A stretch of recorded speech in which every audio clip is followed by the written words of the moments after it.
gave a talk to the 50 national governors, challenging them to turn secondary schooling completely toward college prep and putting up the money for everybody to go to college, whether they can afford it or not. How many of you are aware of that speech? Now that interests me a lot. 2, 3, 4 out of maybe, I don't know, 60 or... What the heart of it was? Yeah. Well, I learned of the speech when I was in Amsterdam at the airport, and I bought a bunch of English language papers, and they were full of it on the front page. And I was flying from Amsterdam to Guangzhou, China, that used to be called Canton. And when I landed, the China Daily, which is the nationwide English language paper, was full of the Bill Gates talk. So it was major news in the foreign press, Europe and Asia, but only really a small fraction of this group even heard of it. Well, it happened, February the 28th. Didn't happen in public, but it happened in a closed session before the 50 governors of the United States. I suppose on the face of it, that seems like an immensely generous thing, and I try to discourage myself and everybody I know from being cynical or sarcastic, but you must be aware that the single largest, most dependable customer for computers is secondary schooling and college, and that college enrollments are declining and will continue to decline steeply, I think, over the next 10 years, since the promise has been violated so many times that if you just sit for another 4 or 5 years, we'll take care of you. We can't take care of you any longer. So if you decide to sit for another 4 or 5 years, I think you're out of your mind, frankly. If you happen to need a piece of paper that says you're well schooled, you can take it from any number of first-class universities in the United States by correspondence or through the computer and get your degree in 1.5 years or 2 years at about 1/4 the cost. How many people are aware of that? All right, more than we're aware of Gates, and that's good, but not enough. So if you leave here with nothing else, you want to pick up a copy. There's a number of books, but probably the most accessible is John Bayer's Guide. It's 10-speed press to college degrees non-traditionally. Forget the non-traditionally. You'll work harder on your own than you would if you sat in a classroom, and the degree is exactly the same. There's no code word on it that says you took it by mail. There. It's just a hell of a lot cheaper and a hell of a lot quicker. So any chain bookstore can, if they don't have it in stock, can order your Bear's Guide. He'll deal with about 100 schools that do it, but there are many, many more than that 100. Harvard does it for some of its master's degrees. They don't advertise it for obvious reasons, that they're also charging an arm and a leg to people who sit there and listen to someone like me drone on and on. Yes, somebody waved a hand. Yes. Yeah, are you going to talk more about what you mean by saying that they are not going to take care of you? Oh yeah, absolutely. I am. Obviously, I have enough material here to hold you under duress for a week at least. It's spread out because I come to you from an international conference in Halifax and Antigonish, Nova Scotia, and Halifax, that is meeting for the 6th time to try to ground their schooling in some kind of reality. And right before that, I came from Boulder, Colorado, not my favorite city, I can tell you, but from Boulder, Colorado, where a group of people I mean, I love the Love Beads people who charge $9 for a sandwich. I mean, that's just great. It reminds me of Les Miserables, guys selling a chicken leg for $1 million. And so out in Colorado, the group was coming together, I think internationally also, to, it was called, don't tell me, I know you probably all know the place. Alfie Kohn was there, who I understand spoke at this.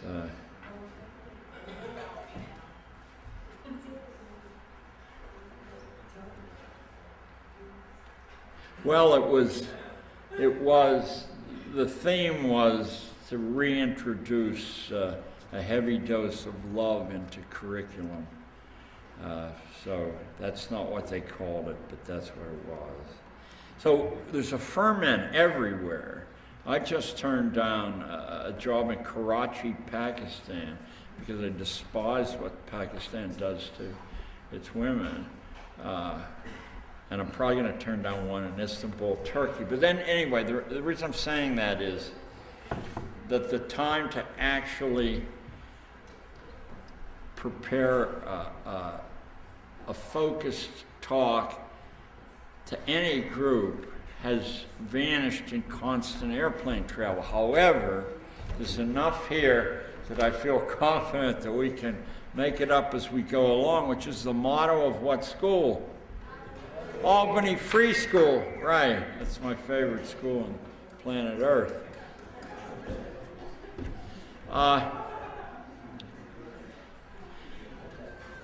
Since the gentleman said you're going to talk about they're not going to take care of us any longer, started that. I had no intention of starting here, but we may as well. It is inevitable that any system of formal schooling must reciprocate with the dominant economy. There isn't any other way that a civil population or its leaders would allow resources to be funneled into schooling. So, a lot of people who don't think you're starting until 9:30, so you can... I'm not really starting. I know, I just let you know that... This is called Vamp Till Ready. It's a warm-up.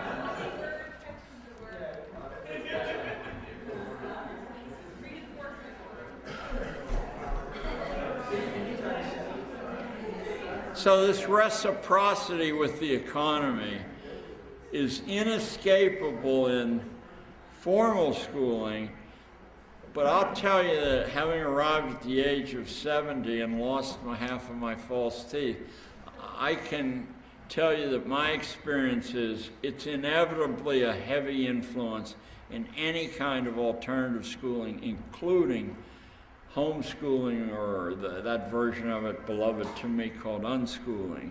It is inevitable because the influences are dense through the culture, including the neighbor's kid next door, who are sometimes consciously, but mostly unconscious of the fact that they're spending this preparatory time to buy themselves a place in the economy that exists. What's going on at this moment, and I know you're all aware of this, but I'm going to give you some specifics that unless you read the financial press, you couldn't be aware of, since the New York Times is instructed not to let you know these things because you'll get scared, as you should.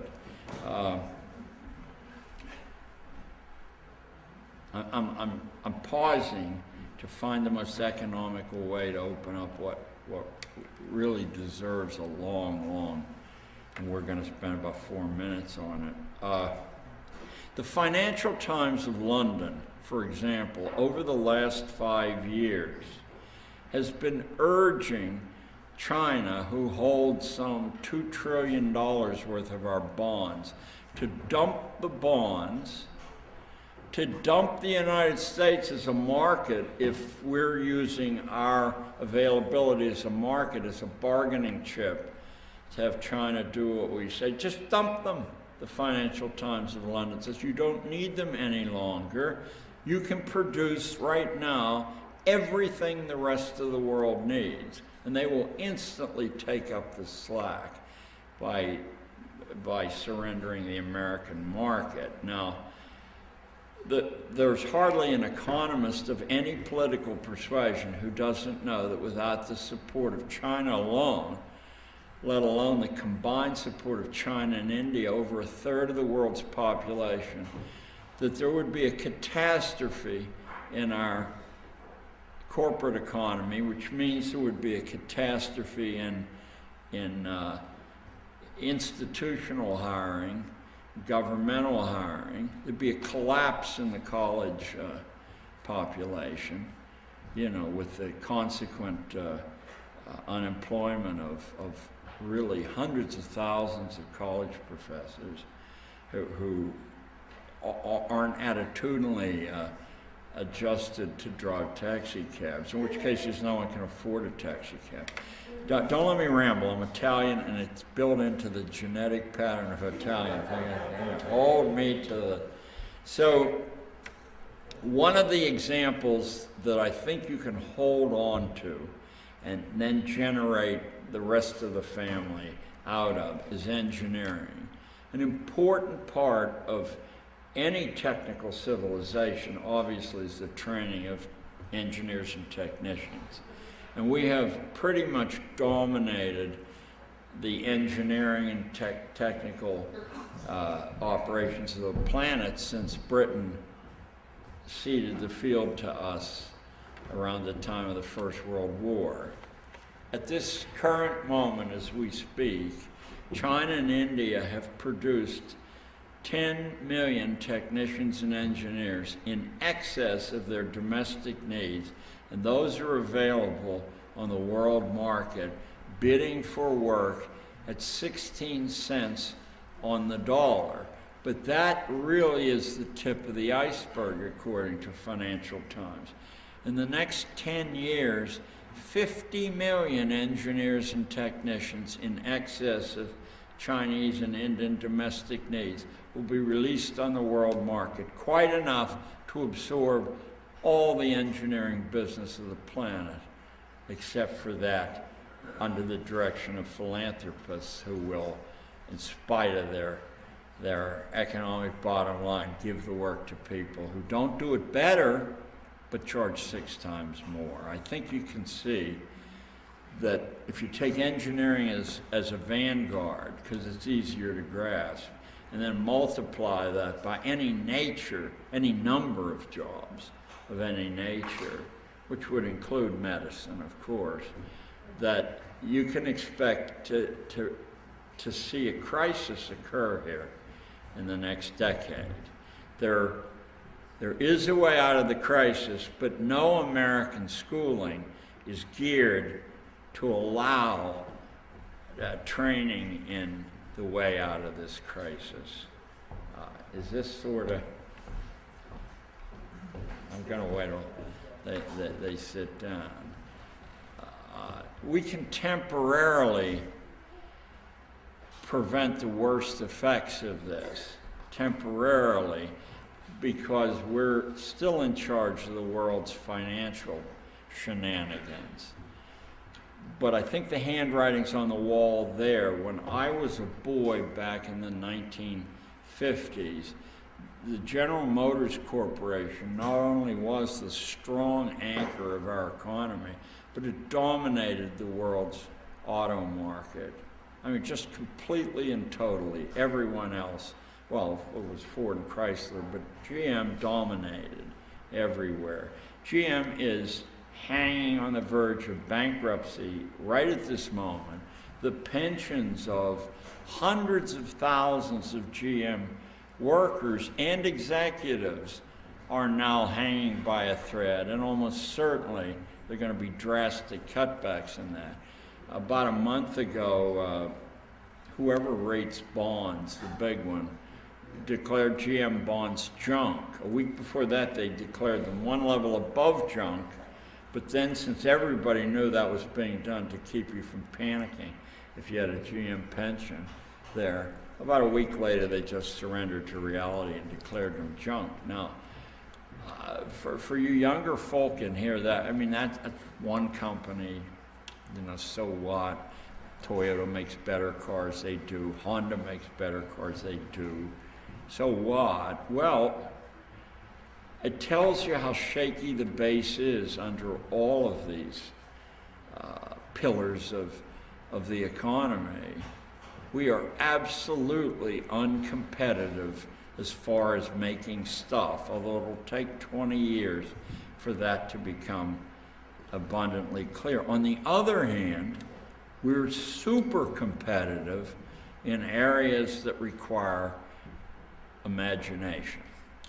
I want to try to demonstrate that to you because bald assertions are really worthless. I spent a week in Guangzhou, China, working for the Chinese government. It was about the 5th time I'd done it, and they waste their money because nothing I have to say to them, they all nod their head and smile. But when I was in Guangzhou, which either has a population of 9 million, 13 million, or 18 million, depending on which Chinese government guidebook you pick up, I saw 3 American businesses so crushing the Chinese opposition that there's no doubt that there never will be an opposition in these 3 areas. Now, I must tell you, I despise all 3 of the businesses, and yet all of them are deeply grounded in the human imagination. So don't leave here and say, you're not going to believe what he's trying to sell us, because I'm not. I'm just telling you the 3 American businesses based entirely on the human imagination are... You didn't start yet, did you? No, I'm vamping till we're ready. Isaac has some announcements. Isaac is still alive. Is that you? Yes. Where you were? That's you? Were you here before? Yeah, this is Isaac, he runs the conference, you know. Okay. Isaac, could you speak fast so that we don't have any shortage of time together? Oh, no worries, no worries. Okay, real quick, about checking out. Just leave the linen in your room. If you have trash. I want to introduce my good friend John Gatto. As I think many people know, John is one of the most important forces in the whole movement to do something about the mess of our education system.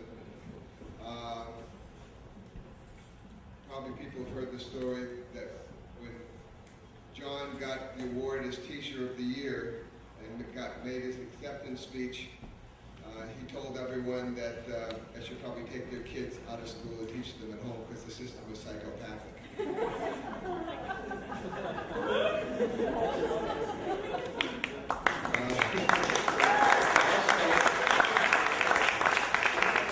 Also, early on, John was not one to do things in a kind of a mild-mannered way.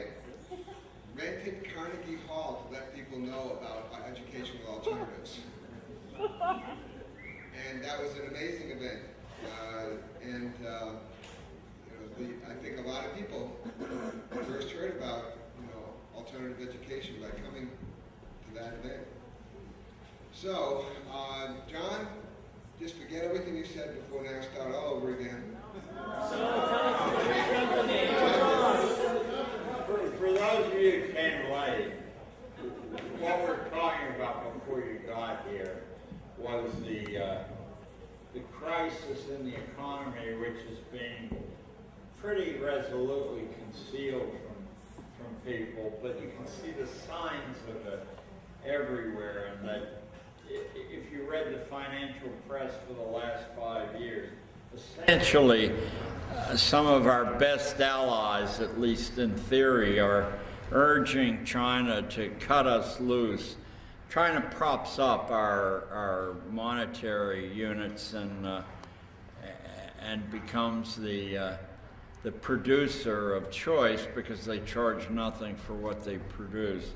But they've been urged by the Financial Times of London over and over again to cut us loose, that they don't need us any longer. It's an illusion.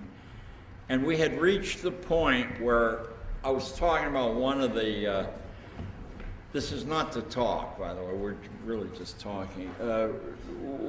One of the unmistakable signs of what's taken place is the collapse of General Motors, which in my boyhood and young manhood was the American economy, the symbol of the economy.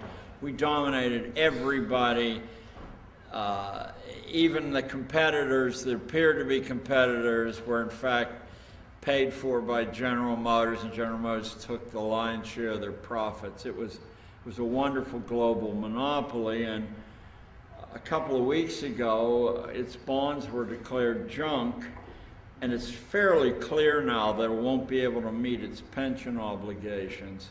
And that's hundreds of thousands of people will find themselves, you know, in decrepitude like I am, without what they had based, you know, their life on. But why that happened to General Motors is important for you to understand, because my original topic sentence was schools must be reciprocal with the dominant economy. There isn't any alternative to that. No one would allow that to have an alternative to it, and no government could reroute resources into schooling if it wasn't, in fact, to support the economy. In the earlier days of American schooling, prior to and for 50 years after the American Revolution, we had a small farm, entrepreneurial economy, exactly the same economy as the old order Amish have today. In that kind of an economy, young people cannot be specialists, or the livelihood is destroyed. They have to be able to do everything competently, and they have to be independent and self-reliant. The family is the engine of stability, not because that sounds pretty, but because the family produces its own housing, its own clothing, its own food, its own entertainment, its own medical care, and its own education. Not 100%, but very close to that. So that the national values become self-reliance, independence, multiple competencies. If those were the national, they may very well be your values or mine. But if those were the national values today, the corporate economy would collapse. The corporate economy requires you to be incompletely human. That's the proper way to say it. To know how to do one thing well, or at least to tolerate doing one thing, and then to be dependent on any number of unknown strangers to fill your requirements. Is sort of a promise in the air that just because you don't know how to make clothing, someone else will, and they'll take part of what you earn at whatever you do. Just because you don't know how to cook food, someone else will. You don't know how to grow food. You don't know how to build a house. You don't know how to amuse yourself. You meaning all of us, of course. Without that, we don't have a corporate economy. It can't be, and we no longer know how to return to the type of economy that the Amish never left. I mean, you're talking about a huge social upheaval in which tens of millions of people, maybe 100 million, a huge number of people, lives will be destroyed. Well, the advent of that is this moment. There isn't anything that can be manufactured on the planet that the Chinese and the Indians can't. They don't make it better than we do. They make it as well as we do. And there are 2,400,000,000 versus 300 million. So there's 8 times as many people who can do making stuff exactly as well as we can. Furthermore, they're quite our equals at delivering services like medical care, nursing, school teaching, college professoring. And why I'm hesitating is I'll be useless to you if I break down in anger. But what makes me so angry is that the signs this was happening and the awareness this was happening are several decades old. Who's that poor guy running for president with the big ears?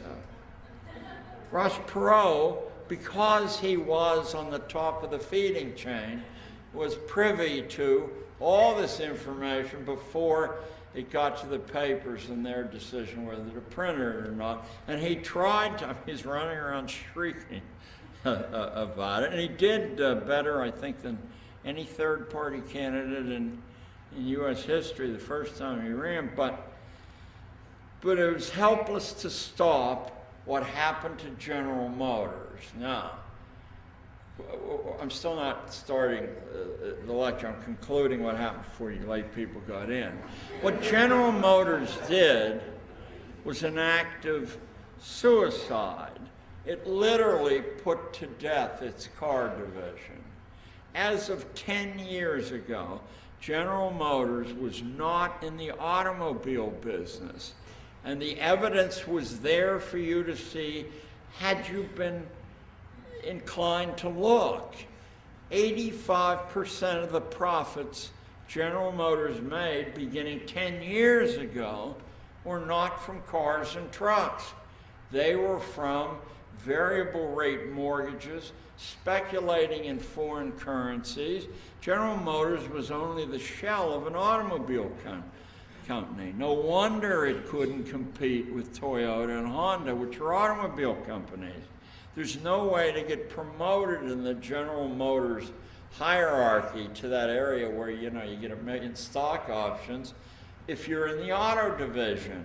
That's for the morons and the boobs and the romantics. So General Motors was a hedge fund and is a hedge fund today. The only difference is that enough people have caught on to the fact that it doesn't make cars and trucks, that they don't buy its cars and trucks, and as a consequence, the bonds of the corporation are junk now, and it won't be able to meet its pension obligations. So as we talk about schooling, you have to keep in mind that you can't escape the fact that you're going to have to, in some way, land on your feet in an extremely turbulent time in which the promises that if you get A's in school and keep your nose clean, we will take care of you, cannot be met. I don't think they were met all that well ever, but they were met in part. I don't think they can be met any longer. And just as you last group came in, we were talking about a trip I made in the last 6 months to Guangzhou, China, which is Canton in old guys' language. And I saw 3 American businesses completely and utterly based on the human imagination. I hate all 3 of the businesses, but I can't deny their imaginative triumphs that were sweeping the deck in China. That it was obvious the Chinese couldn't compete now, and they won't be able to compete 30 years from now in these businesses because of the commitment the Chinese government and its people have made to production, which is done best by following the rules and getting rid of the people who deviate even slightly from being machine parts. That existence kills the imagination. Here are the 3 businesses. The first is the most ironic of all. It's the computer business and computer programming. I know that in Albany and all over the United States, computers are, as common as the air we breathe, but you've never seen anything like the computer invasion of China. Every window, every tailor shop has a sign in the window saying, "We already pay for internet, you may as well use free." It's a way to draw in customers to bring their shirts, I guess. Something like that. It's everywhere, all over. And as a consequence, as a hypothesis, you don't meet anybody in China who doesn't speak English. And the truth is, every other person you meet speaks fluent, idiomatic English. I have never met a single American in my 70 years, other than somebody who's from a Chinese family who spoke Chinese. Now, you might guess that that's somewhat of a disadvantage in a world in which China not only produces, according to the Financial Times, enough for everyone in the world, that no one else has to produce anything, but has ambitions to be a major player on the world stage. We don't speak their language, they speak ours. But it wasn't Chinese schools with their mechanical, harsh tactics that taught English. It was the internet and free access to the internet. Now, it's true that the headlines of the papers while I was over there were about policing the internet, and 30,000 Chinese college students had been hired to float as invisible spies through the internet to find the bad people, however that's determined, and to see to it they're disciplined. Nevertheless,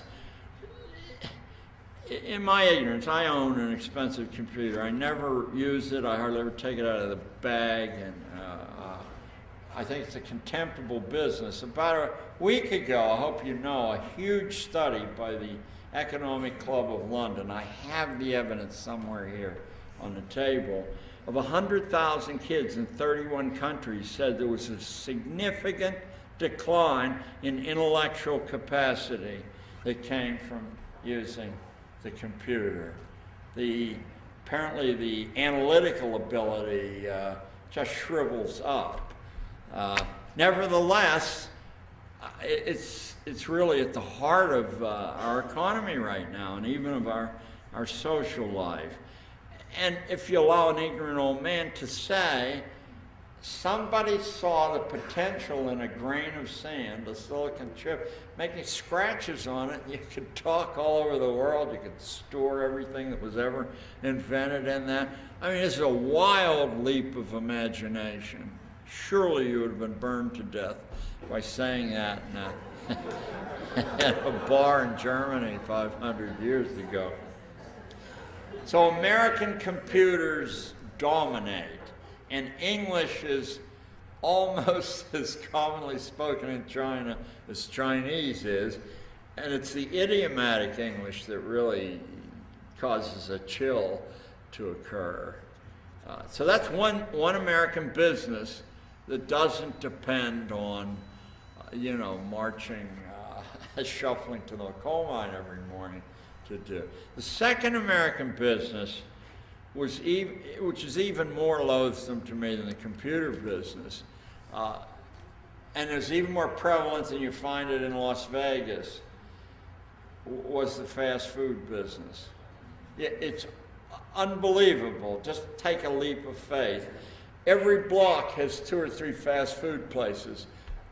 All of the ones you've heard of, McDonald's, Carl's Jr., and they're jammed wall to wall. That's the thing. You read the Chinese guidebooks, and it says that Guangzhou, Canton, is the center of Chinese cuisine, and all Chinese recognize that the culinary art over 5,000 years has been raised to its peak in Guangzhou. Now we're talking about 1,000 menu choices, colors balanced, textures balanced, just an amazing expression of, they're half full. They're cheaper than going to McDonald's or Taco Bell, slightly cheaper. But you'll save, with a family of 4, you'll save $10 by eating in a restaurant that draws on 5,000 years of cooking tradition. So why on earth are these wretched places jammed? It's not just the killer frogs. Which I mean literally, the killer frogs. The fast food business is built on an amazing leap of the human imagination. They don't sell food at all. Take the range of things you can buy. Forget the names of the menu items. There's exactly 2 things you can buy in every fast food place in the world. You can buy salt or you can buy sweet. Give me 3 salts and a sweet. Give me 3 sweets and a salt. The salt content and the sugar content are pushed way past the maximum because those are things that you can addict people to. I mean, the fact that it's called a hamburger is another leap of the imagination. Because they don't use the cuts of meat that normally went into a hamburger. They use noses, ears, knuckles, lungs. You didn't know that. Read Fast Food Nation. I'll follow my niece and I'll beg you. If you only take away that you must read Fast Food Nation and read it slowly, it's a wonderfully written book. Do not read it for the amusement value. The details are harrowing, just harrowing. The slaughterhouse procedures are such that, because there are ladies present, call it poop is driven into every particle of the hamburger. However, some sharp guy at Harvard figured out that you could save billions of dollars in the slaughterhouse procedures there by just turning it into some slaughter. Of course, it's not done in the United States, it's done in Argentina and places where people are desperate for work. But by slaughtering these animals without any recognition that they're fellow creatures, you save all this money, and then here's the brilliance of American university training. If you heat the meat to a certain temperature, all the stuff that poop supports is killed. You don't tell the customer there's a lot of poop in there, and it tastes good, doesn't it? But there's nothing that will harm a customer as long as it's heated to a certain temperature. So it takes a little bit of scrupulousness in the cooking process, and then nobody can compete with you, on price per pound of stuff. Unfortunately, somebody else built into the equation that you hire people in their teen years at minimum wage to do this crucial job of heating there, and they're not all that interested in whether the meat's at that temperature or not. So according to Fast Food Nation, I tell you, you have to read it carefully, but you can deduce that 13 people a day in the United States die in the most horrible possible fashion. Their innards turn to liquid. I mean, quite awful. I couldn't read it. I asked my wife if she'd read it and just sort of summarize for me. 13 people a day die as part of the price of eating Big Macs, and 2,500 people a day are hospitalized. Now, to keep that kind of information from you, forget the morality of it. It's quite an undertaking, since an awful lot of people know this is going on, but your lives and your health are traded for the second largest form of employment in the United States. I mean, there would be an economic catastrophe if you wiped those places out. It's really interesting. Of course, the number one form of employment in the United States is? Education. It's third. It's clerk at Walmart's and Walmart-type places, Costco and so on. So with that, McDonald's emblematic of all of them, and Walmart emblematic of all of them, we already are living in a catastrophic economy. So now back to China, though.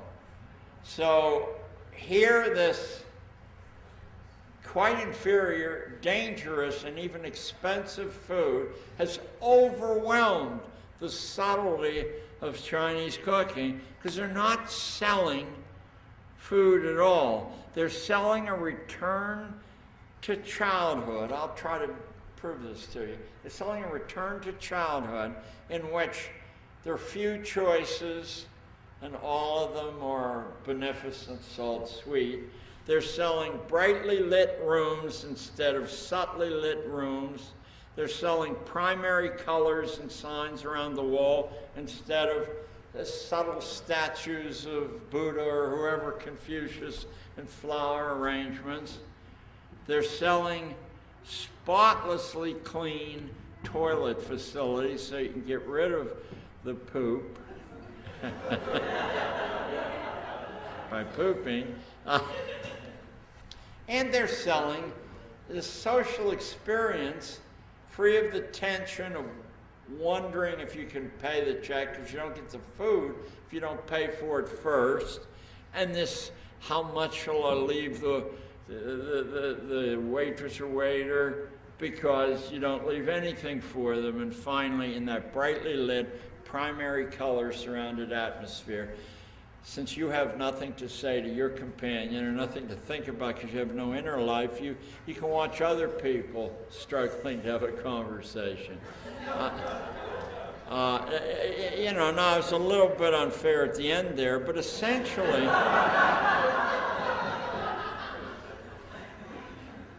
what a childish people or childlike people demand in food is a return to the safety of childhood. You know, you don't have to think about it. So that's the second business. The third business that is breathtaking all over, and I've been to Beijing and Shanghai, and it's the same in those places, is the American entertainment business. It's past belief. Whole sides of hotels are 90-foot posters of miscongeniality or whatever's coming through at the moment. Every shop window has announcements of some American entertainer or comedian passing through town. You go to the movies, if there's a Chinese movie, I didn't, but I would imagine it would be lightly patronized because almost all of the offerings are American films. You listen to kids listening to music, it's American junk pop music over and over again. Now there's a reason that I posed these three successful American businesses to you, other than the fact that all of them are generated out of the imagination. Here's the most radical thing I think I've ever had to say. The computer business is exclusively the work of school dropouts. Bill Gates, who demanded, in effect, that everyone be sent to college, himself dropped out of college his freshman year. His partner, Paul Allen, who only has 10 or 12 billion, is a dropout as well. Steve Jobs is a dropout from Reed College. I think he only had a term, but maybe he had two. His partner, Steve Wozniak, is a dropout.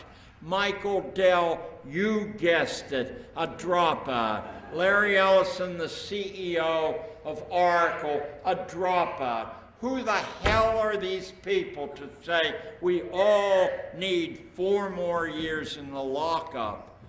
Copying notes off the board. And I submit to you, had it been up to colleges and research universities, we would either not have a computer business, we certainly wouldn't have the computer dominance of planet Earth, and we would have some tortured, by the numbers, primitive. Now, that's the computer business. When you move to the fast food business, it's even more radical. Get Fast Food Nation for the verification of this. Every founder of every fast food franchise was either a high school dropout or an elementary school dropout. They don't bother with college. All of them. Ray Kroc, age 15. Dave Thomas, about age 7 or 8. But all of them. Carl Jr. It's worth going through Fast Food Nation just to compile the total list that's in there.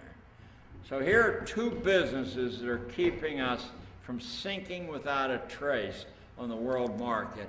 And we owe dropouts those businesses. Now let's get into the show business now. And now, let me tell you, you'll look far and wide to find anybody who finished school. The reason you keep hearing that Jodie Foster went to Yale and not the rest of the list is because she's out there, you know, she's out there like Bermuda is in the Atlantic Ocean all by herself. Turner, the guy Jane Fonda dumped, Ted Turner, he was thrown out. So, I guess we can't call him a dropout. Wayne Huizinga, the Blockbuster Video, you know, he has 3 terms and out he goes. Brad Pitt, dropout. Sharon Stone, dropout. I mean, all of them. Just grab 100 at random and 95 of them will be dropouts. Actually, I was going to say 99, but I know 95 will be. Now, here are 3 businesses based on imagination where the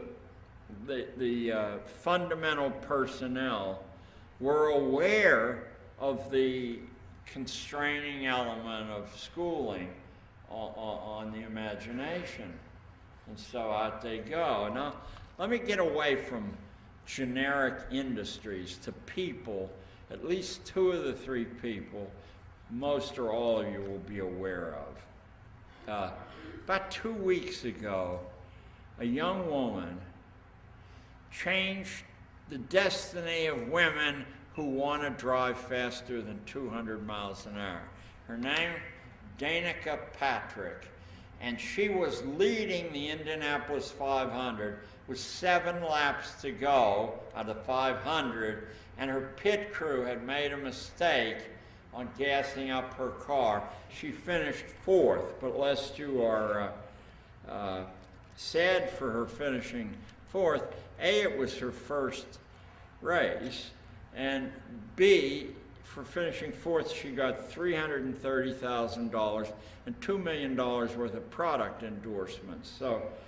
So we can temper our sympathy that she finished 4th because of the mistakes of her pit crew. What I want you to know about Danica Patrick is that at age 16, she dropped out of high school, no racing experience at all except in go-karts. I've had that kind of racing experience. Went to London on her own, no parents, no chaperone, signed up for what is the world's only course that will teach you how to sustain speeds of 200 miles an hour or over. Take that, Albany, please. For like 5-6 hours, and then came back to the States. You know, had a lot of small local races, and this is her first big race. What she said to the cameras on Albany TV yesterday was, when they congratulated her, she said, if I had finished 2nd, that would have been first loser. Now that's a 16-year-old school dropout, and a female. Let me give you another lady, age 15, who's currently on the front pages of all the sports sections in the United States. It's Michelle Wie, a golfer who in the ladies PGA National Open Tournament is right now, I think, 2nd and easily within striking distance of winning the tournament. She dropped out at age 11 or 12 and around the clock did nothing but golf, but that's obviously a lie because she speaks 4 foreign languages, is a championship swimmer who wins trophies, and has this incredible academic record, although not a school record. So Michelle is 15. Now, if you were old enough to go back to 1989 with me, which is 16 years ago, one of the hot books of the year that your librarian will be able to order you from the local system is Maiden Voyage, about a 17-year-old girl without any boating tradition at all, who sailed a 26-foot boat alone around planet Earth, the only woman known to have done that. I think others will have done it, but she's the only one known to have done it. She met and married a Danish young man doing it also in the Fiji Islands, and they live in Brooklyn Heights right now. She's a member of the Explorers Club, and you know, in great demand in a number of ways. But she was a high school dropout. She was thrown out of high school several times. A horrible human being. And her father threw her out of the house, but said you can either have a check for enough money to go to 4 years of college if any will accept you, or I'll buy you a 26-foot boat. It's not very long. I'm probably 20 feet from you right now, 18. I'm probably 26 feet from the guy right behind you. And around the world. Cheated on her navigation examination, so she absolutely did not know what she was doing, was 800 miles off the coast, headed for Bermuda, in general headed for Bermuda, when over the ship's radio came an announcement that an enormous hurricane was racing north from the Indies, and she knew she'd be dead if she didn't know how to make landfall in Bermuda. But Bermuda's like a tiny little dot with nothing around it at all. She sat in the hold of the boat with a flashlight, desperately looking at navigation charts, which are just these big piles of numbers there. And she made Bermuda Harbor, and 2 years later, she sailed around the world alone. So those of you who run schools, I'll say to you fairly emphatically that if you treat people 12 or older as children rather than men and women who ought to have full sovereignty over making their choices, you're doing them a great deal of harm, whether you have a democratic school or any other kind of a school. It's schooling that causes the damage.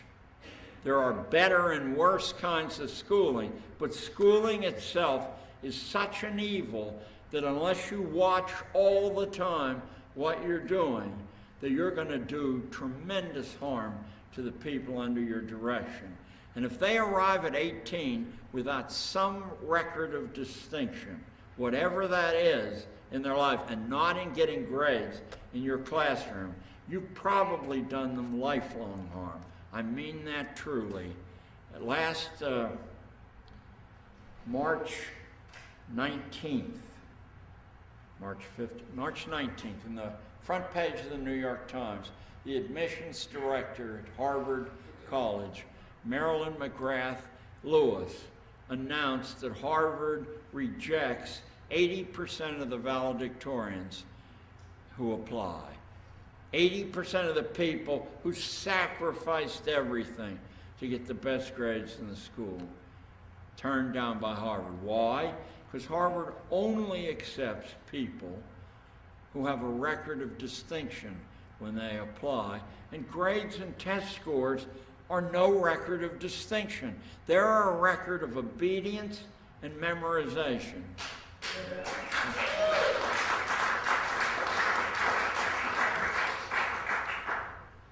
I just spoke in Boulder, Colorado, and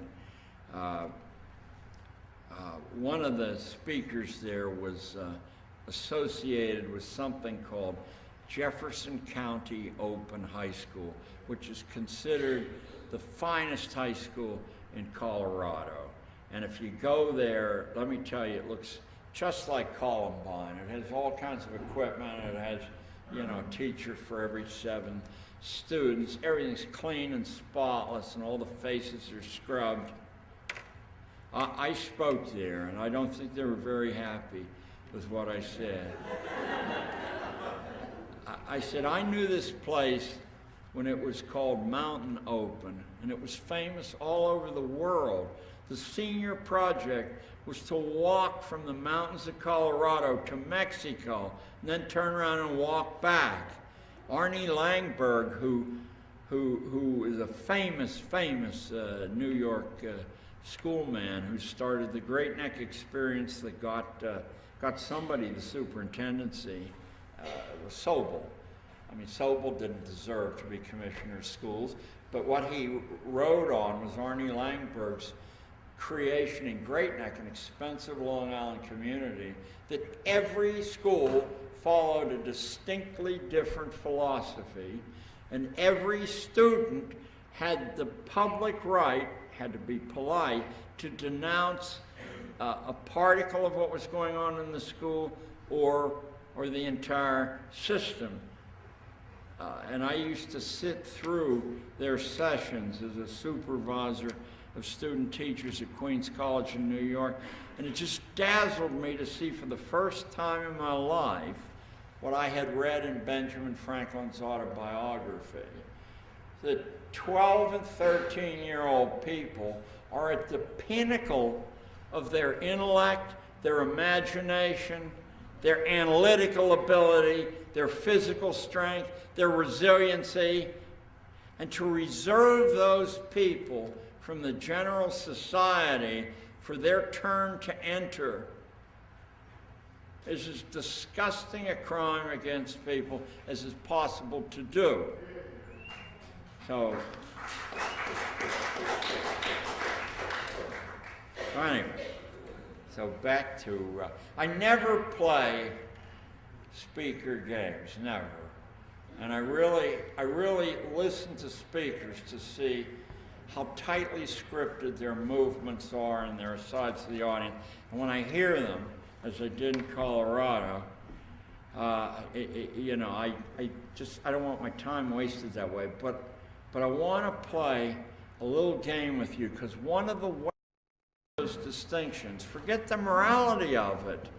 Anyone who observes those distinctions has no idea what they're doing, because those placements are made based on social class and economic class.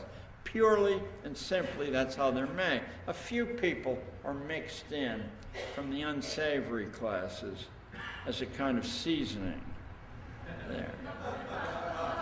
Now, what that earns is a sort of civil atmosphere and a fair amount of ease for the classroom teacher.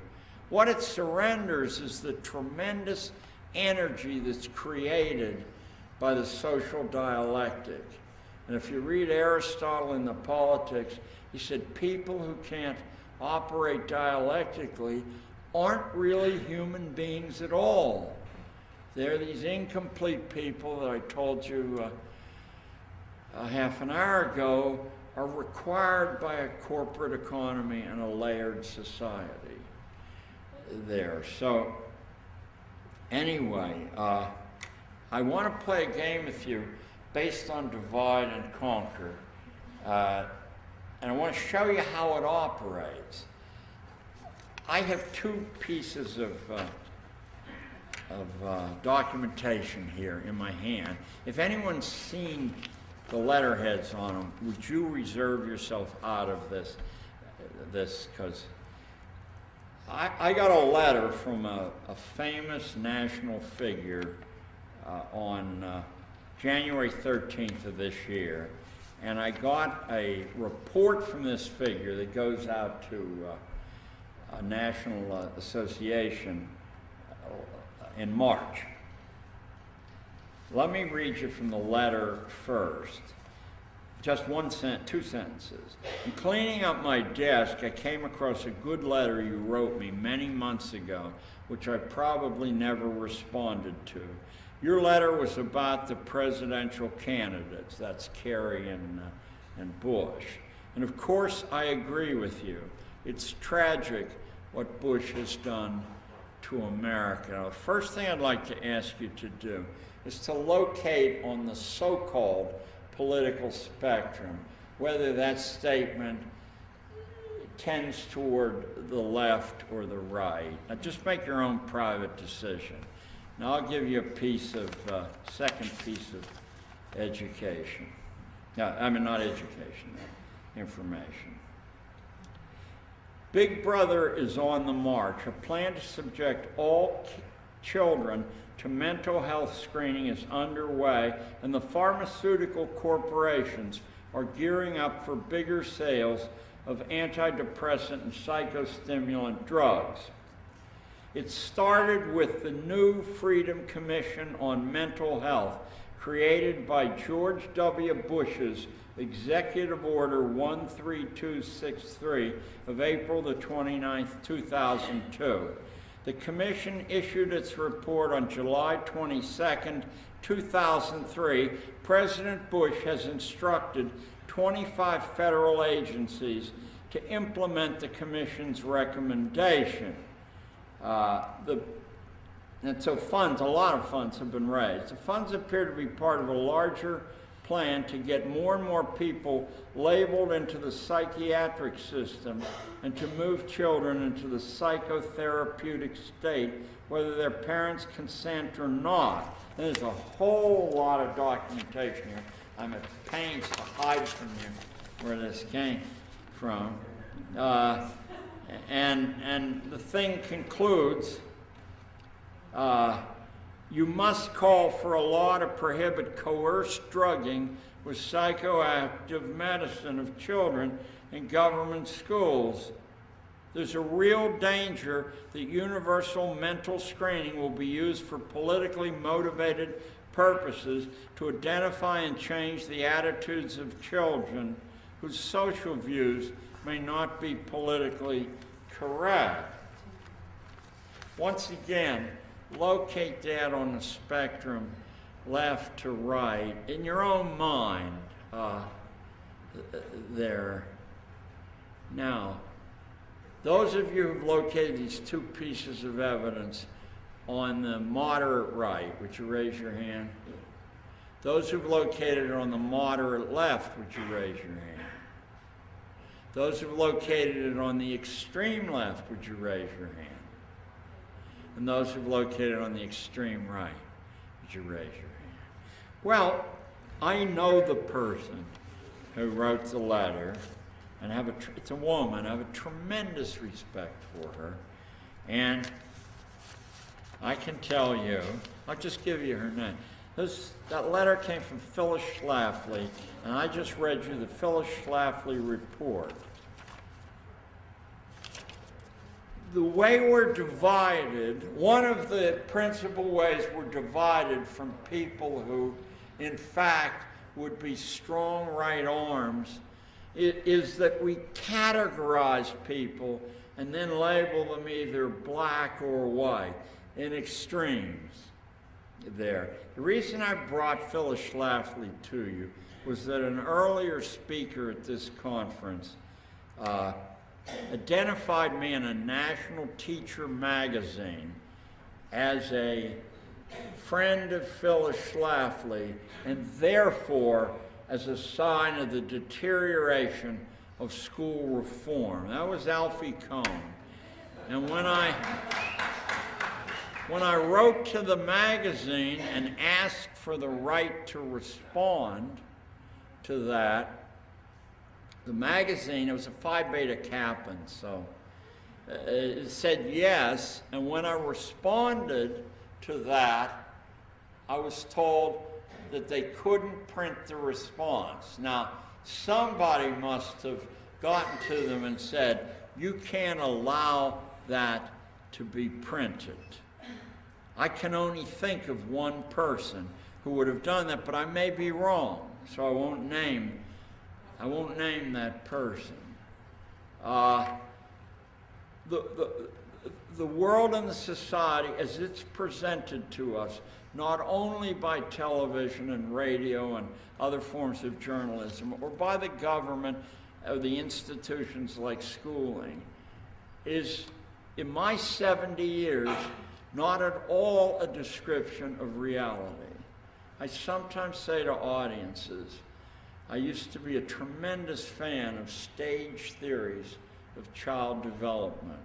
And I could sound learned about a whole wide range of them. I particularly liked Erik Erikson's, but I knew them all. And after teaching for 30 years, I can tell you that if you employ any of those stage theories to create your curriculum, the kids will hang you from the roof or skin you alive. Nobody fits. Nobody fits. And the great drawback of all the academic social thinking is the following. And once you see the formula, I think you'll see the engine that generates the falsehood. They're all based on averages. Imagine if you were hunting for a criminal through the average fingerprint of 300 million people. It wouldn't fit. We know it wouldn't fit. So you would bypass, or your computer would bypass the villain there. Nobody fits these averages. So the way we make them fit is to shoehorn them in and say, that's a good person. Oh, your grades are going to go way up because now you fit where you're supposed to be. Well, imagine if Danica Patrick had been fitted in. She certainly wouldn't have opened the door of, I don't know why anyone would want to drive 226 miles an hour, but nevertheless, for those ladies who want to, doors wide open to them now. And this whole other range of pioneers, I believe after teaching 12 and 13-year-old kids for 30 years, describes almost everybody, and I don't have a trace of what's called liberality in my makeup. But I am honest, and the evidence of my eyes told me that I was teacher of the year, forget it, that I was just one of the capos keeping the people until they were going to be marched out to be gassed. So I spent most of my time sabotaging the system, stealing sets of the standardized tests so the FBI would race through the room. That's a good way to shut a school down when it's testing program. Negotiating with parents, not with school flunkies, negotiating with parents to allow kids to follow a star if it had appeared to them. That's probably half the kids in the world know what they have a calling. You know, that old religious expression. And we spent 12 years saying, you can attend to your calling after you've done A, B, C, D, and E. Or you've done it so badly on C that I'm going to have to prevent you from attending to your calling. I mean, just don't be an unpaid employee of the school system. And if you're running a democratic school, first I congratulate you. It's such a superior choice. But then let me caution you. Don't ever think that schooling is the decisive thing in anybody's life, no matter how good it is. At age 7, a guy named Branson, Richard Branson, was not only one of the wealthiest people in the world, but has turned his imagination to 20 businesses and made all of them flower. When I was trying to track where he got that particular, I don't believe in genetic transfer. I mean, you know, you believe it. Where did he get the inspiration to do what he did? I read his autobiography in London, and he said what changed his life was his mother at age 7. She drove him 3 or 4 miles from home in London, which is a very confusing city, and a lot of people would say a very dangerous city. And then she looked over and she said, Richard, have you ever been here before? And he said, no. And she said, if you got out of the car right now, do you think you could find your way home? He said, yeah. She says, then well, get out and do it.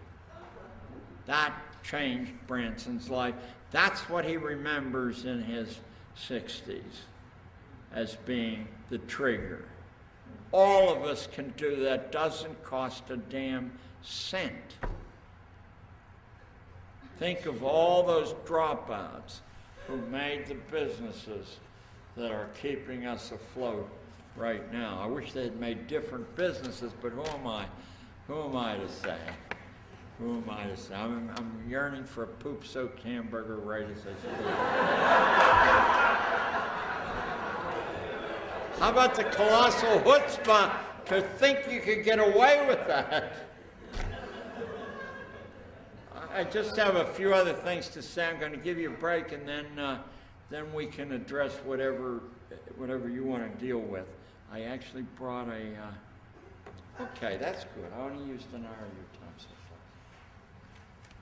far. Just a couple of backup things here. March of this year, Indiana University released a study reviewing anti-smoking programs across the United States. California, for example, has spent $500 million in the past 10 years on anti-smoking programs. You know, don't smoke. All the projects had one thing in common, said the Indiana University study. Not one of them worked. The study's leading author, Sarah Weehee, said this in the International Herald Tribune on March 24th. I read this in Amsterdam. And it blew me over because one of her lines in there, which wasn't emphasized and should have been, was this: it may be that any program conducted in schools induces contempt in students.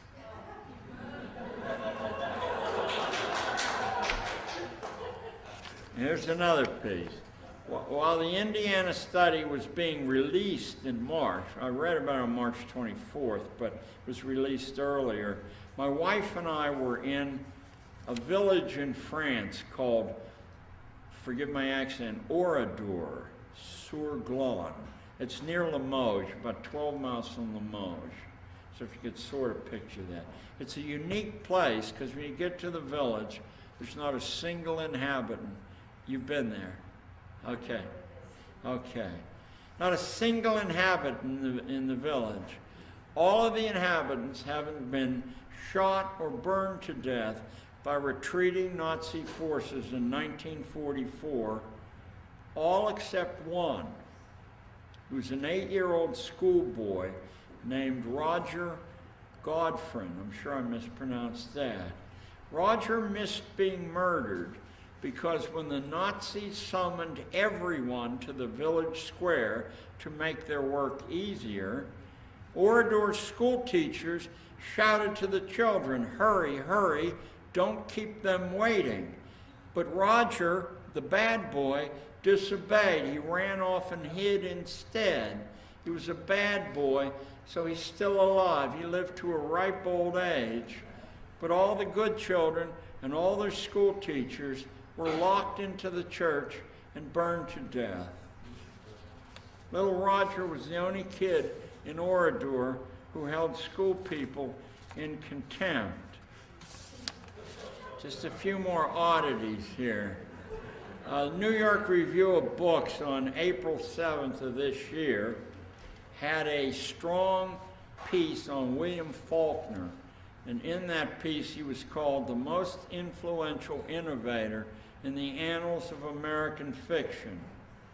And that article told me that Faulkner had dropped out of high school in his junior year, and years later he gained admission to the University of Mississippi because he had been a war veteran and they made exceptions. And he dropped out of there too in his freshman year with a D in English. The April 2005 issue of Entrepreneur magazine, which I get free because I traded in frequent flyer miles on a bankrupt airline for a subscription. I'm sorry I did. It's a worthless magazine. Nevertheless, the cover of the magazine asks the question in the April issue, what is the best way to put your company on a fast track? And the question is answered on the front page in bold headlines. Break the rules to ignore everything you've ever learned. So why don't you take a 5-minute break and do whatever you do, or 10-minute break, and I'll be sitting here just paralyzed like a statue when you come back. Thank you very much.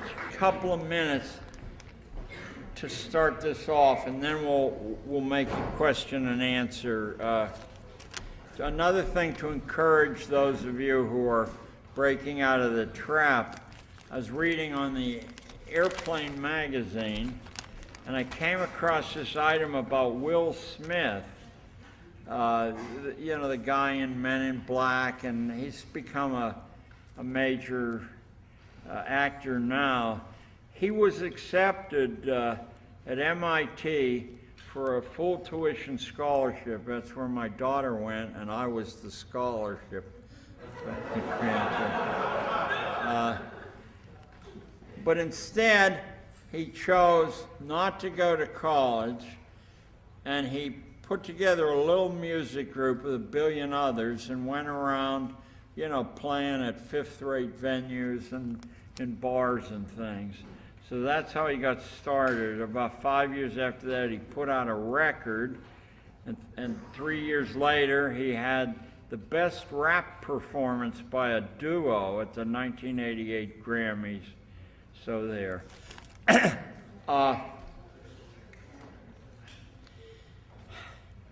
If I had delivered a formal lecture to you, which is what I do most places, it would have been called either the trapped flea principle or weapons of mass instruction, in which the trapped flea principle is one of the principal weapons.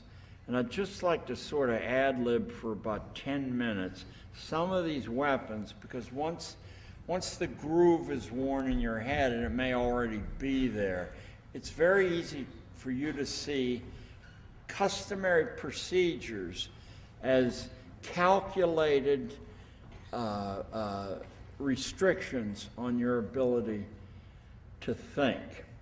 So the trapped flea principle I learned about last year when a foundation gave me an award in Washington, D.C., and they also gave an 11-year-old boy the same award.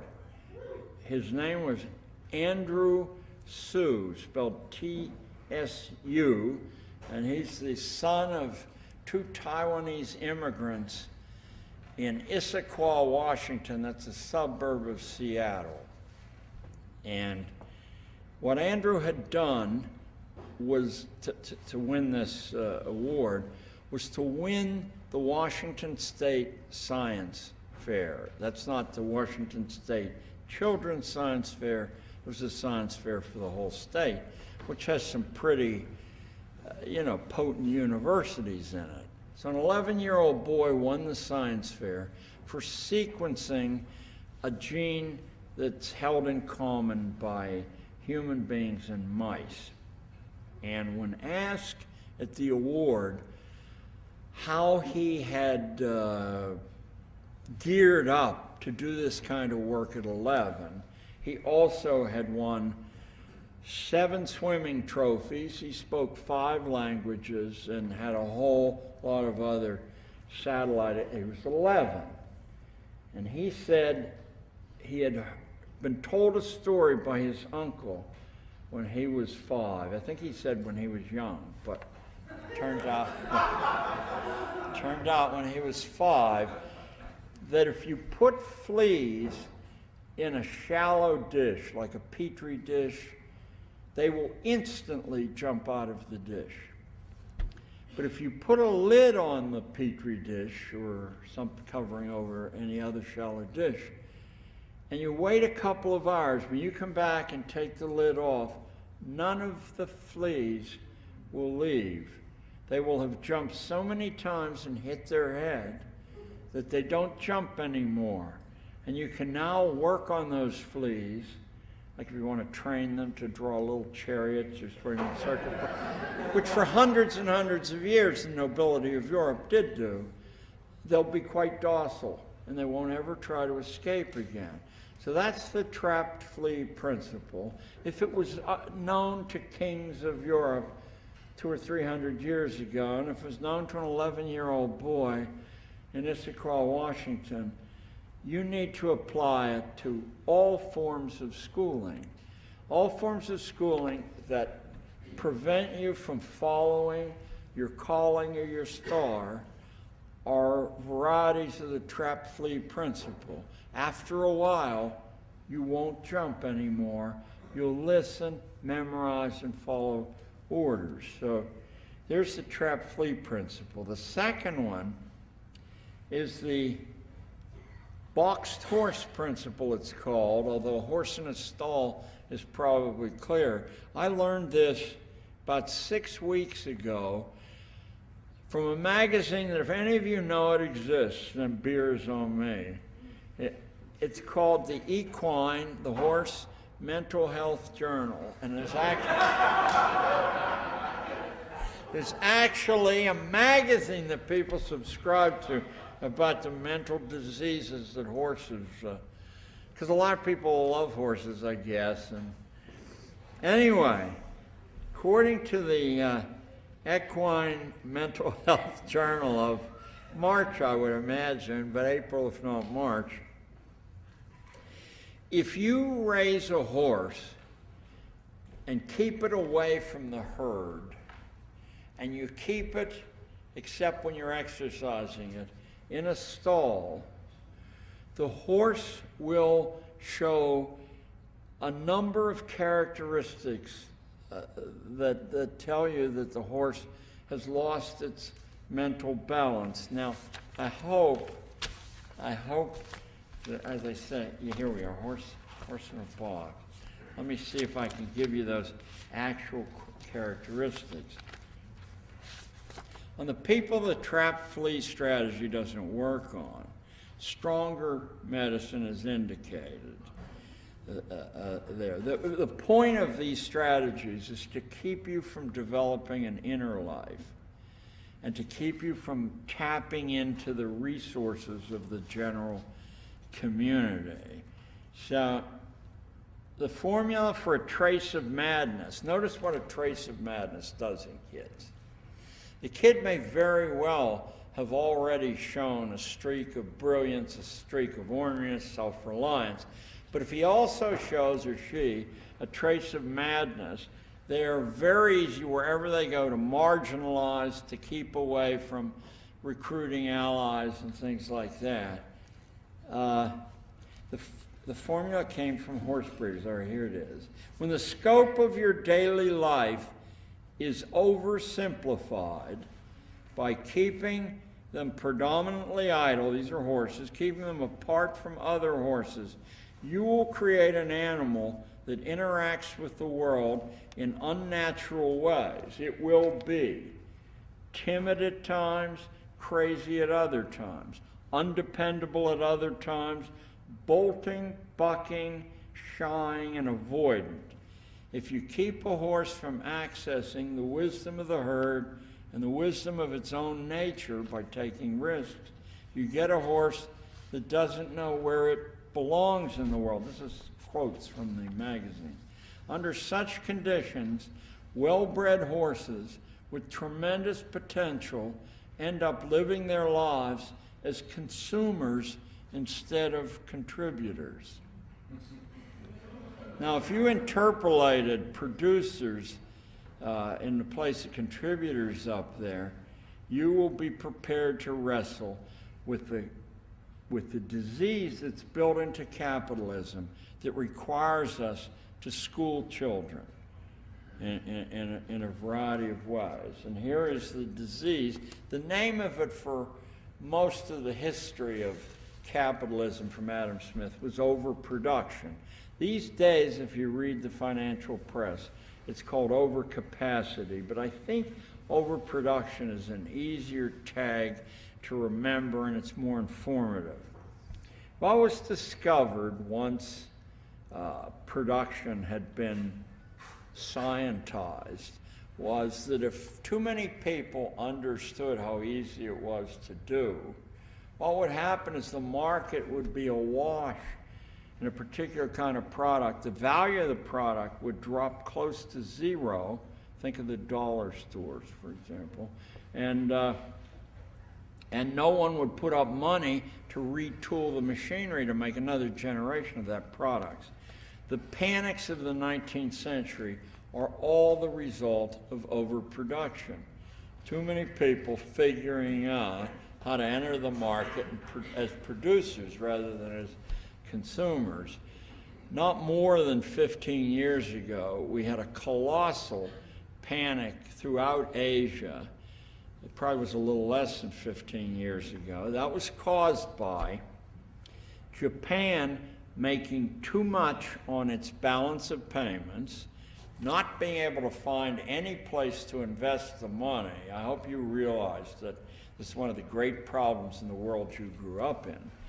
There aren't places to put excess capital. I'll give you an actual ratio. There's about 90 times the amount of capital circulating planet Earth at this moment as there is all the goods available for purchase and all the services available for hire. That means that if everybody simultaneously said, I'm going to go to the movies, I'm going to buy a car, I'm going to buy a home, I'm going to send my kid to college. No, they wouldn't. 1.1% of them would find a service or a product. All the rest, the money would be as it was in King Midas. There would be nothing to buy. So the game works this way. As long as you can be convinced to hop from the stock market to the housing market to anywhere that it can absorb this excess purchasing power, you get the appearance of everything under control, pretty much. God's in his heaven, all's right with the world. But in fact, it's not so. So overproduction in the Japanese case led to this. Japanese had a positive balance of payments, I don't know, $300 or $400 billion a year. What were they going to do with that profit? Here's what they did with it. And this will sound like the finest thing you ever heard. Japanese bank agents went all through Europe loaning money out at very favorable interest rates to the following people. In a little village in Malaysia, where I had one little grocery store, a woman wanted to open a grocery store out of her home, part-time. In another little village in Malaysia, a guy with a rickshaw wanted to set up a second rickshaw. Japan loaned the money everywhere for those humble capitalist purposes. The only difficulty was that a village of 500 has a limit to the number of rickshaws it can support. And of course, when someone sees that, Bob has 2 rickshaws now, I want 1 rickshaw. Can I get a rickshaw? Absolutely, because Japan had all this paper to distribute. So there'd be 30 little grocery stores in a village. Now you see how overproduction works. When the collapse came when nobody could make a living doing this anymore. Not the original people who had once made a marginal living, and not the people who had put their credit or their life savings into it. So a collapse took place that lasted for years. I think in Japan it was 10 years before there was any movement in the stock market, something like that. So how early was overproduction perceived as the enemy of a capitalist economy? At least by 1820, this was understood. But you had people in the United States who weren't going to listen to reason, who had just gotten rid of the yoke of the British government off their necks. And if you read Alexis de Tocqueville, Democracy in America, everybody was starting a little business of their own. And if you read Abraham Lincoln's speech to the Wisconsin Agricultural Association in 1859, Lincoln is saying, look around you, 3/4 of the people in the United States have their own business, and the other 25% are saving up a little money to go in business for. That's the American dream. To run your own show, to write your own script. So that we certainly know that by 1849, just a short time before the corporate explosion in the United States occurred, that this attitude was abroad and well in the land. And we know that today, the old order Amish in Pennsylvania, Wisconsin, Ohio, still raise every single kid this way. It's not a fit life to have a job. You create your own way of being useful to other people. So, well, at the very beginning of the breakaway corporate period, after the Civil War, which in many ways is the worst event in American history, not because of the large loss of life. Slavery was already dead. It couldn't have lasted another 10 years. What had to be gotten rid of by the Northern industrialists was the attitude that a good life could be had by having, 40 acres and a mule. That had to be gotten rid of because a huge labor population had to be brought under big roofs and sit there for the rest of their natural lives, punching buttons or pulling levers or running to get refills for a machine or something. People who are used to being out under, God's blue sky won't put up with that crap. I mean, they tell right away what they've lost there. So schooling between 1865 and 1905, so it's a period of 40 years, schooling was increasingly sold to the people who had things, not just the rich, but the people who had some little competency in a little village, that these kids have to be reprocessed away from people aiming for an independent livelihood to people who are A, addicted to stuff, addicted to praise, and willing to think of life as someone else giving you a, quote, good job, rather than finding a use for yourself. I think when you think about finding a use for yourself, the answers are infinite. It's hard at first, but once answers start coming, they never stop coming. You wake up in the middle of the night, you fill notebooks, you realize in 100 lifetimes you couldn't do all the worthwhile things that will make you a good livelihood. Because we all have these abundant needs. It's extremely easy, for example, to become quite wealthy in the daycare business. You do it long enough to master how it's done well, then you step back, you become a broker of people who do it. I knew a boy in 1968, age 13, his name Brian Bantry, who made more money walking dogs than his mother and father together. Both of them were civil servants. One was in the post office. I don't know what the other one did, nurse maybe. He made more than both of them. He taught other kids to walk dogs. In New York City, an apartment building like mine might have, 50 or 60 dogs, parrots, cats, fish, the leopard now and then. To scare away the landlord when he comes to the door. Brian Bantry became a broker for dog walking on West 68th Street in Manhattan. And he was making more than his mother and father. I learned about him. The Daily News gave him half a page.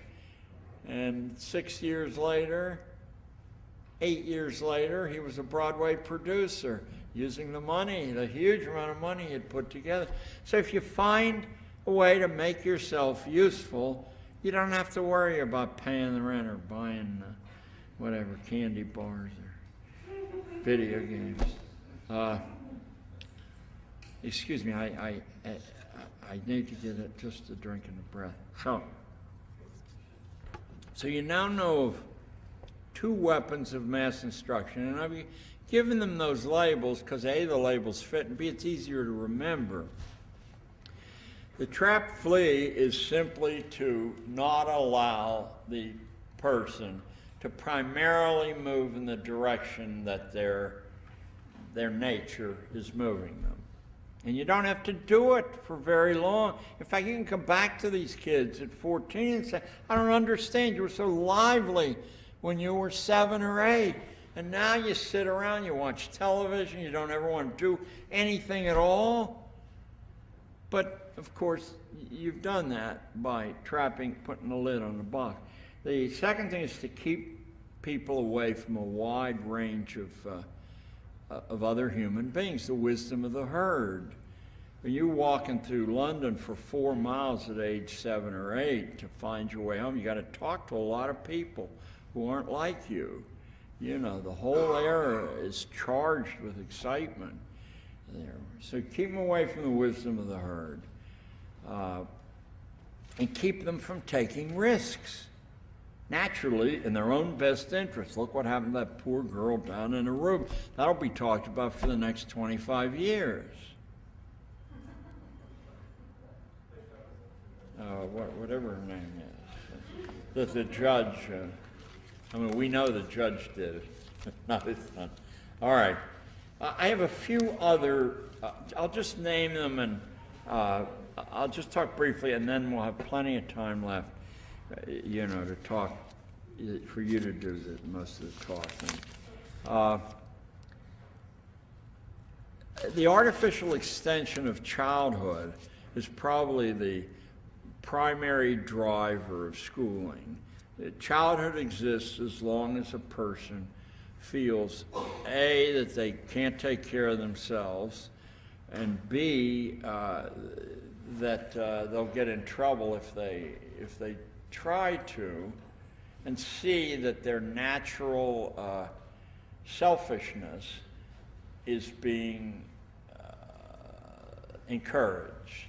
You can whine, you can complain, you can say I'm bored. I say flatly to kids in my class, if I ever hear you use the word I'm bored, you get that one chance. After that, I said, I don't want to hear from you for the rest of the year. Just only disgusting people say they're bored. I don't have an obligation to entertain you. Neither does anyone else. If you're bored, it means you're boring. It means you have a limited mind, and you better do something about that because no one wants to hang around with boring people, of which you're the primary case.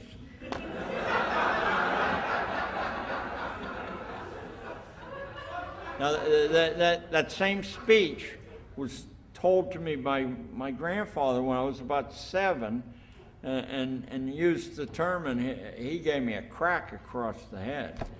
And he said almost exactly in the words what I said to you. It was one of the great teachings of my life, and I probably wouldn't have listened without the crack.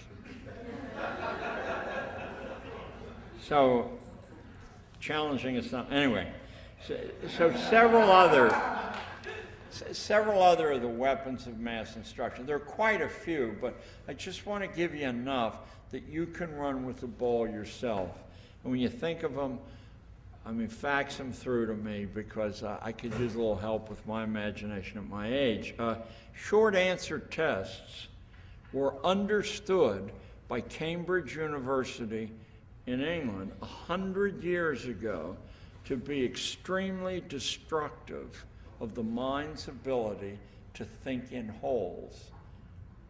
Now, I'm leaning on Cambridge here, but you could have figured this out for yourself. When you set your mind to doing well on short answer tests, You set your mind when you're reading to scan the reading selection.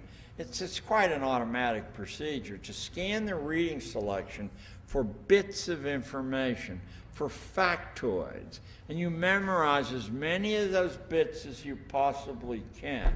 I know because I just had what they used to call photographic mind. So any bit that was in a geology textbook was mine.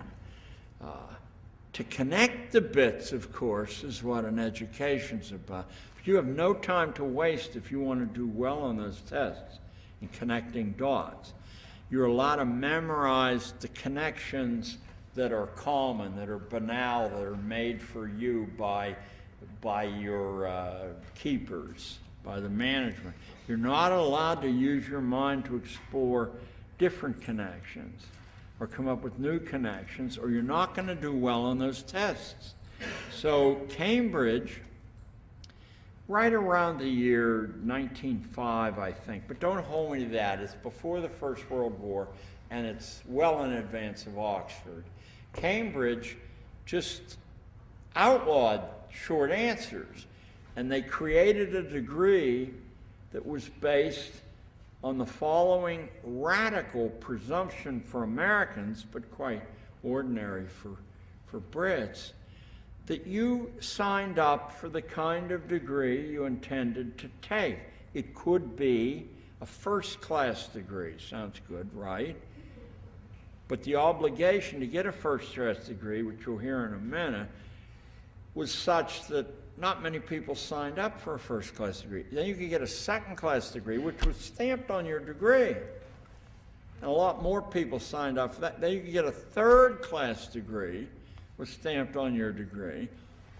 Or you could get an ordinary degree, which is like wearing a flag saying, I'm stupid. I'm not very ambitious, you know. But I got through. How do you get an ordinary degree, a third-class degree, a second-class degree, or a first-class degree? There's only one way, not by passing tests. You have to write a paper that's ordinary, third-class, second-class, first-class. A first-class paper is something that adds to the store of human knowledge or puts a nuance on a well-explored topic that no one thought of before. Imagine the pressure if you won a first-class degree from Cambridge. 5 years after that, maybe 6, Oxford was pressured by the obvious comparison that Oxford kids got out by, you know, cheating on the test, which I always encourage kids to do. They could no longer survive in competition. Unlike Gresham's law, it says bad money drives out good. In that case, good money drove out bad. So Oxford subscribed to some variation of the same plan. Obviously, our testing is based on memorizing bits of information, because it's been known for at least 100 years that people who do that can't think. Which is why you ought to be very, very cautious about hiring people or associating with people who did very well in school. There are exceptions, but not many of them. If somebody who did very, very well in school, well, witness Harvard, 80% of them are flushed down the toilet because Harvard knows that they're not going to become famous, which is like wearing a billboard that says, I went to Harvard. And they're not going to become rich and write a big fat check to Harvard any day soon. They're going to get out into adult life and they're going to say, no, tell me what to do. And there's nobody cares at all. So we're in this radical social experiment where human powers were traded in for, I mean, it is evil, but don't think of it as evil. Human powers were traded in exchange for security and predictability. People who are well-schooled don't make revolutions. They can be driven to revolutions easily, but they don't make revolutions. And they're predictable. How could an economy based on market research survive 10 years unless you were predictable? Do you really think that suddenly when this fall all women's garments are purple, that somebody invested in all that dye and all that making on the gamble that women would buy purple? They know you'll buy purple because they've already bought Vogue and Harper's Bazaar and the fashion parts of the 6 o'clock news. Those are already bought, and all those drums will begin beating at the same time. And like, I hope you saw Night of the Living Dead or Dawn of the Dead, like have you seen Dawn of the Dead? Made by a Pittsburgh filmmaker. Listen, rent it. The world's turned into zombies, but the zombies are going shopping. And in department stores I grew up around, so I could see myself, pawing the different racks. That's the way this kind of economy works. When you're flirting with alternative methods of schooling or education, you are automatically a termite eating away at the foundations of this economy. And when it comes down, it isn't going to be pretty, and a lot of people are going to be hurt badly by it. However, it's going to come down anyway.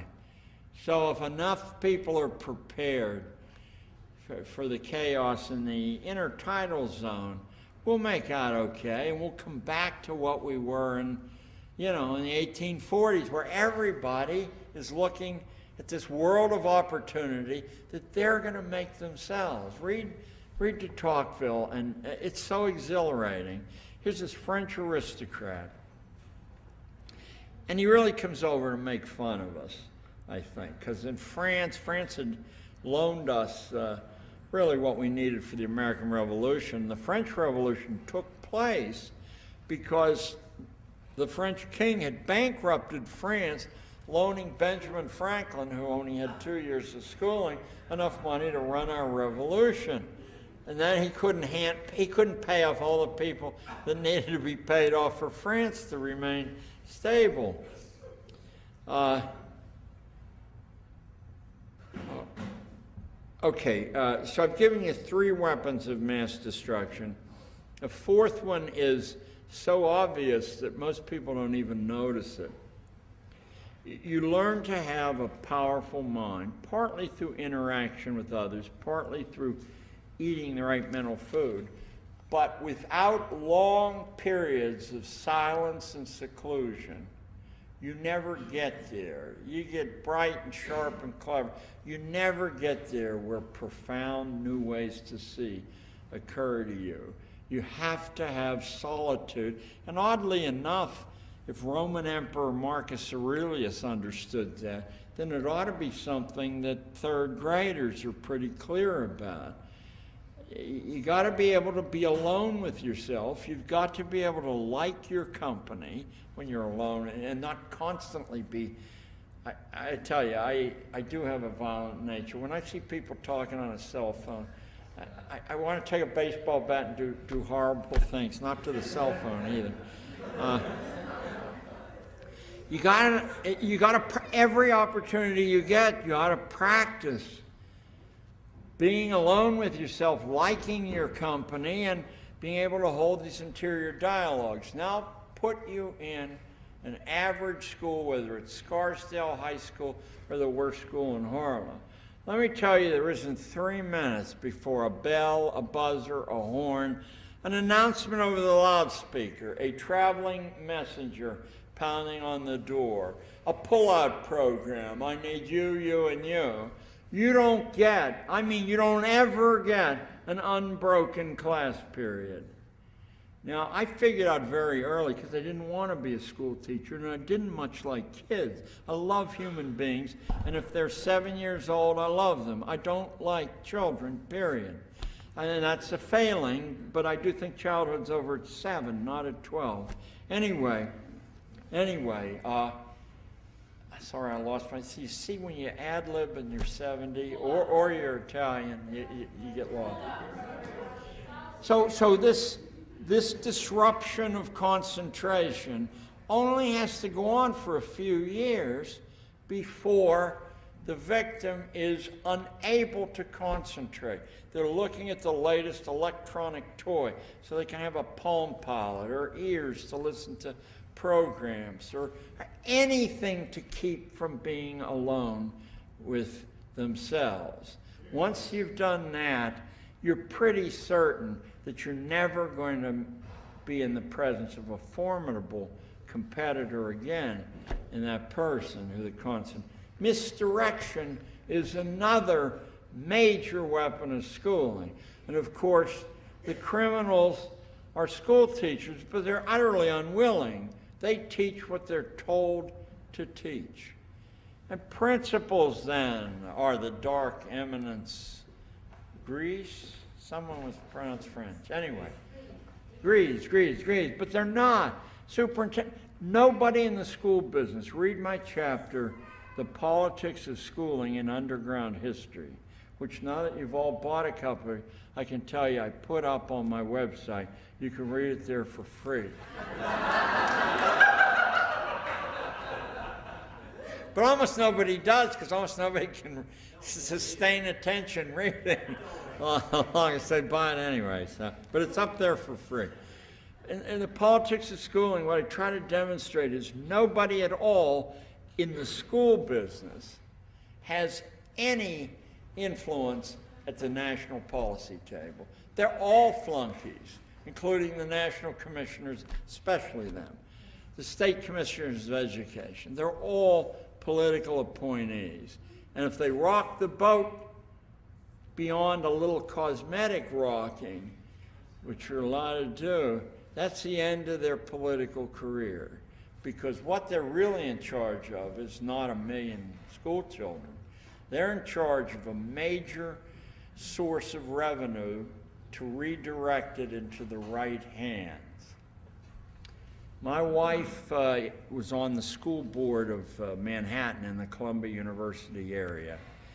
And I had learned that publishers remainder leftover sections of their books at the end of the year, every year, and really they auction them off at a penny or two on the dollar there. So my school district was buying 5,000 copies of the Harcourt Brace College Handbook. It's a very common sort of combination, grammar, rhetoric, it's a hodgepodge all over the country. They're buying 5,000 copies for $11 a piece, 55 grand. And at that exact moment, Barnes & Noble was remaindering thousands and thousands of copies of the same book for $1 each. And when I say the same book, other than changing the cover, the 10th edition was the same as the 9th edition, which was the same as the 1st edition. They changed the cover to obsolete the books, and then the school district takes your tax money and throws it into the publishing industry. So we brought this fact to the school board's attention that you could save $50,000 on that one decision, and my wife was reviled and ostracized for doing that, and finally told that she had no business interfering with the business decisions of the school district. So the school board was supposed to be a rubber stamp for nominally the decisions of the superintendent, but that's not so, because he was the same order taker as they were supposed to be. So misdirection, to keep people from seeing bodies of data or insight that will transform their lives, is one of the principal roles of schooling. If you take the finest textbook currently extant in New York State about the Commodore Perry and Tokyo Harbor, Now I'm going back to 1991, but the textbook in those days, it cost $45, was written by the librarian of Congress, a Pulitzer Prize winning historian. At least his name was on the cover. I don't think he ever saw the book. And in that particular episode, essentially what the $45 textbook for the best kids in the school, not for the worst, not for the average, for the best kids in the school, said this, that a lot of people said, this isn't fair, not including Japan and the globalization of the planet. We ought to go over there and invite them to, to join us. And Commodore Perry sailed into Tokyo Harbor with 3 black ships, and he said, come on, join us. And they said, okay, it's time to break this ancient exclusion of the world. Now, if you'd gone to school in 1943 or 44, as I did, you would have read quite a different thing. Boastfully, it said, the 3 of the most modern gunboats carrying 5, 7, and 9-inch rifles sailed at, that's what they call those big naval guns, sailed into Tokyo Harbor, and they blew up some structure in Tokyo, and then they said they were going to level the city if Tokyo didn't open it. So it's quite a different spin, right, on the same facts. Whatever it is Japan opened the nation of, U.S. opened the nation of Japan to trade. What's also left out, which occurs in a gigantic volume published after the Second World War, called The Japanese Imperial Conspiracy, a huge book written by the guy who was in charge of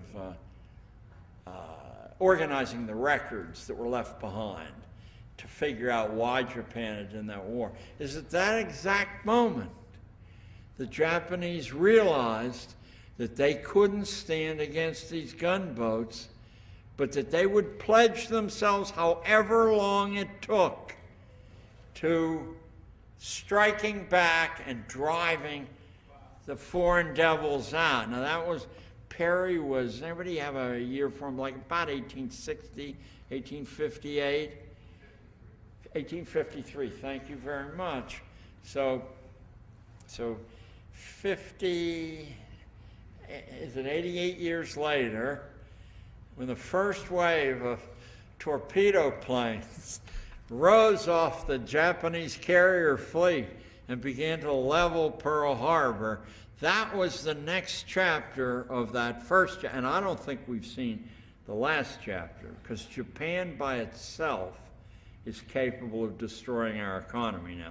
It's true that China's the senior partner and India is the second banana, but Japan can do it all by herself.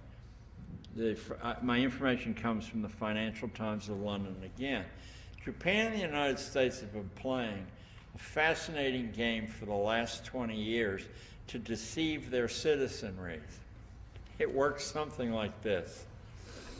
We print worthless bonds, and Japan buys them with worthless money that they run off the printing press.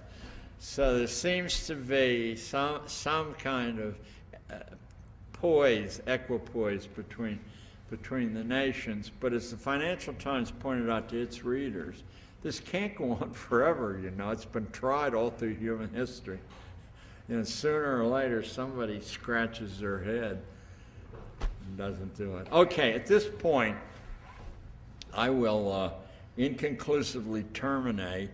If I could summarize, I would say to you, let your kids grow up, and if they're 12, they're already grown up. Don't allow any of these weapons of mass instruction or others to interfere with their minds.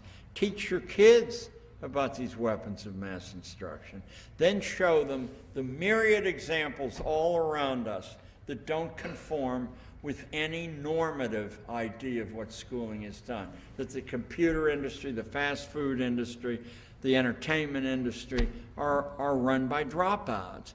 That if we're to survive as a prosperous nation, it will come because we return to the area of imagination in the ways we make our living. And since you can't trust the leadership to have that imagination, I just quickly want to tell you how the free school cost me $25,000.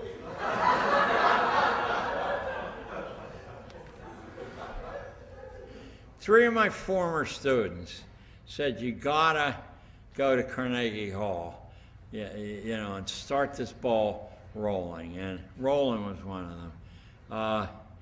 I said, nobody wants to hear speeches about school, and I don't want to give a speech about school. They said, you owe it to us to do that. So I put together, you know, a rough program, and there was exactly one spot left in the program. And I was looking for somebody who'd put up enough money so we could advertise the thing so people would know what was going on. And I got a call from the president of his assistant of an insurance company in Indianapolis, the Golden Rule Insurance Company, and he was sort of a famous guy for putting up scholarships for poor people to leave public school and go to private school. And the guy, and I said, you know, I just can't, because it has to be somebody who people will recognize has been involved, but I do credit what Patrick something or other, Murphy. But I said, I got to find somebody to balance the program. And he said, well, we're prepared to offer $25,000 for 10 minutes on your program. And you know, I have a code of ethics, but like everyone else in the world, it's part of human nature. I said, I promise to get back to you in 48 hours. And it couldn't have been a day later when I got a call from Chris Marcogliano from the Albany Free School. And he said, you got to put Mary Loya on the program. I said, who is Mary Loya?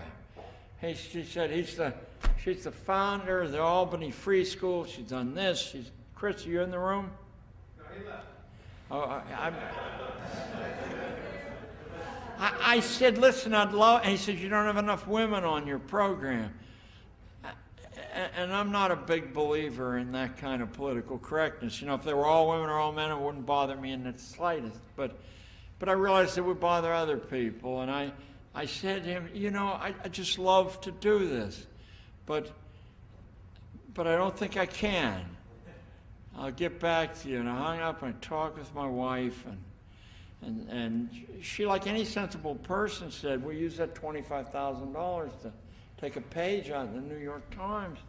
It's only 10 minutes, you know, out of 3 hours. But you know,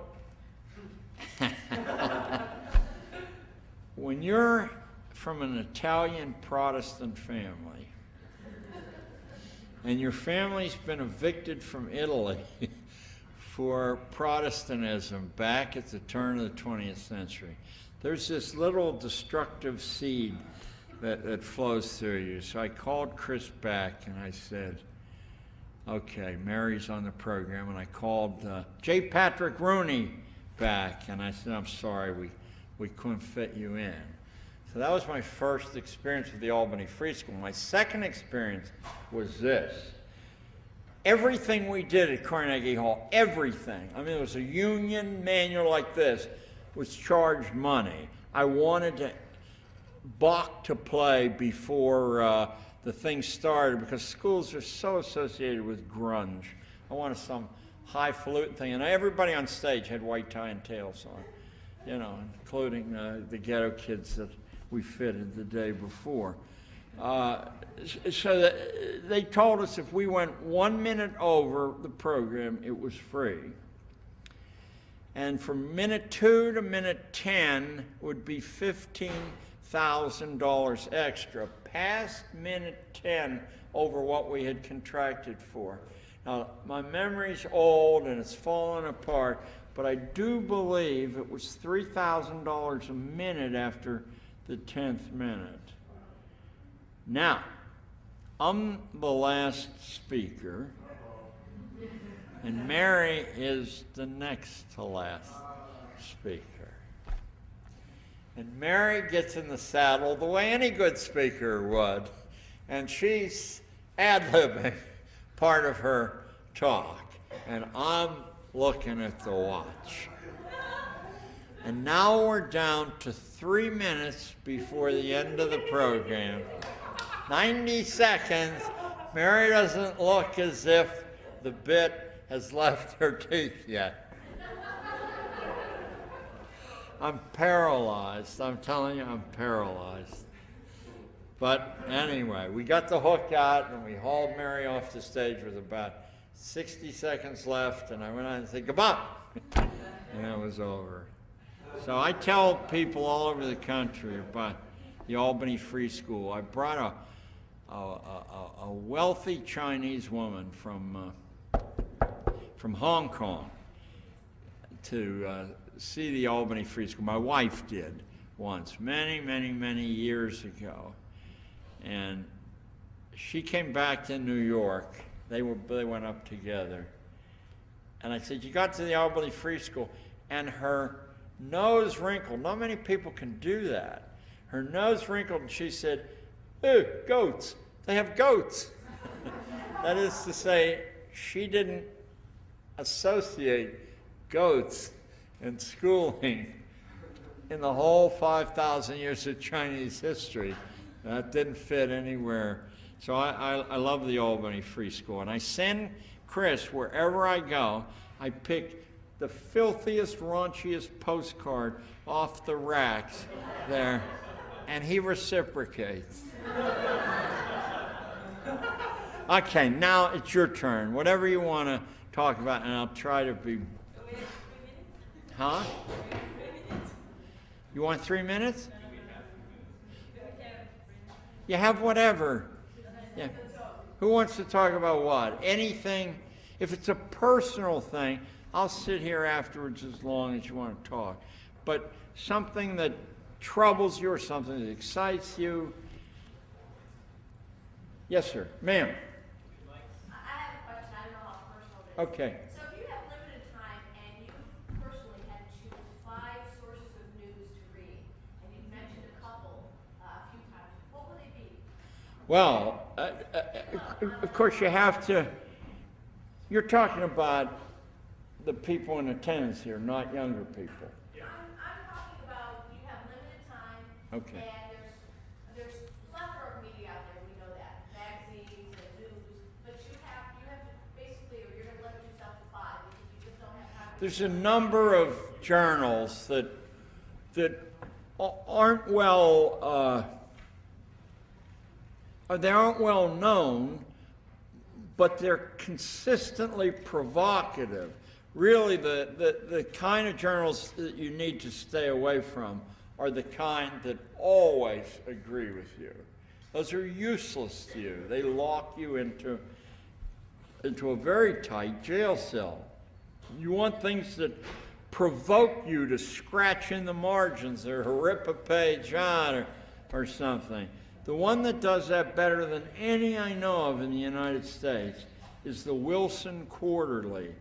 Comes out 4 times a year. You can't get from cover to cover. There'll probably be 15 separate pieces in it without being furious, without saying, "I'm going to run right out and shoot somebody." I think they probably select there for that purpose. There's another one that's better known, but it tends to be associated with a very limited upscale type of intellectual. And yet, if you can hold your nose and look beyond its subscriber base, it's the closest thing in a mass market magazine I know of to the Wilson Quarterly. That's the New York Review of Books. And that's where I brought you a piece of information from there about William Faulkner being a dropout and a D in English there. That was from a review of some That's two. Of the mass market magazines, you basically don't have much of a choice, even though there are thousands of them out there. I'd say the best of the mass market magazines is Harper's. I mean, far and away, much superior to the Atlantic. The Atlantic always finds a way to, very subtly and in a nuanced way, to support whatever the powerful managers of the moment are. But Harper's is basically one cantankerous individual named Louis Lapham, who I'm proud to number as a friend. When I was in Guangzhou, China, I found one of his books discarded in the trash basket of the White Swan Hotel, which is the place to stay. If you go over there, I wasn't staying there, but someone taught me when I was very young that you can stay in a flea bag, but hang out at the best places. There's fish and waterfalls, big portions on the plate, because the rich don't put up with. Anyway, Lapham is an absolute marvel. What most people don't know about Lapham is that his father was the mayor of San Francisco when the UN was being put together, and that's where it was put together out there. So he said all of the great names of the planet were daily visitors in my father's home in the Merrill Mansion, and he said I got to know everybody by the time I was in junior high school who I read about in the newspapers on a first name basis, and he also got to see what clay feet most leaders have. You don't get to be a leader if you don't have clay feet, because people won't trust you if you can't be used. They don't trust you. So that's 4. Now the 5th one that comes to mind, I might, if I had a day, come up with a better one for this. And it's not one that I don't have a great deal of anger toward, but it's one that consistently makes my mind come alive. It's the Nation. I must have written the Nation 25 letters, short ones, medium, long ones, during the last presidential campaign. And I said, if you say, not that you represent the old lefties, if you say that you're representing a more decent, accurate, honorable look at the truth, and you support George Bush's fraternity brother for president in a fraternity of 15 people at Yale, one of them nominated the other for membership, the older one, I'm not sure who's the older one. They meet once a year on Deer Island out in the St. Lawrence River. All the members of this fraternity who are alive meet once a year on Deer Island in the St. Lawrence River for a week of restoring their vow to hold their fraternity brothers above, God, family, and country. And this is the choice that we've been presented running against each other. And you have screwed Ralph Nader, who has a record second to no legislature in this country.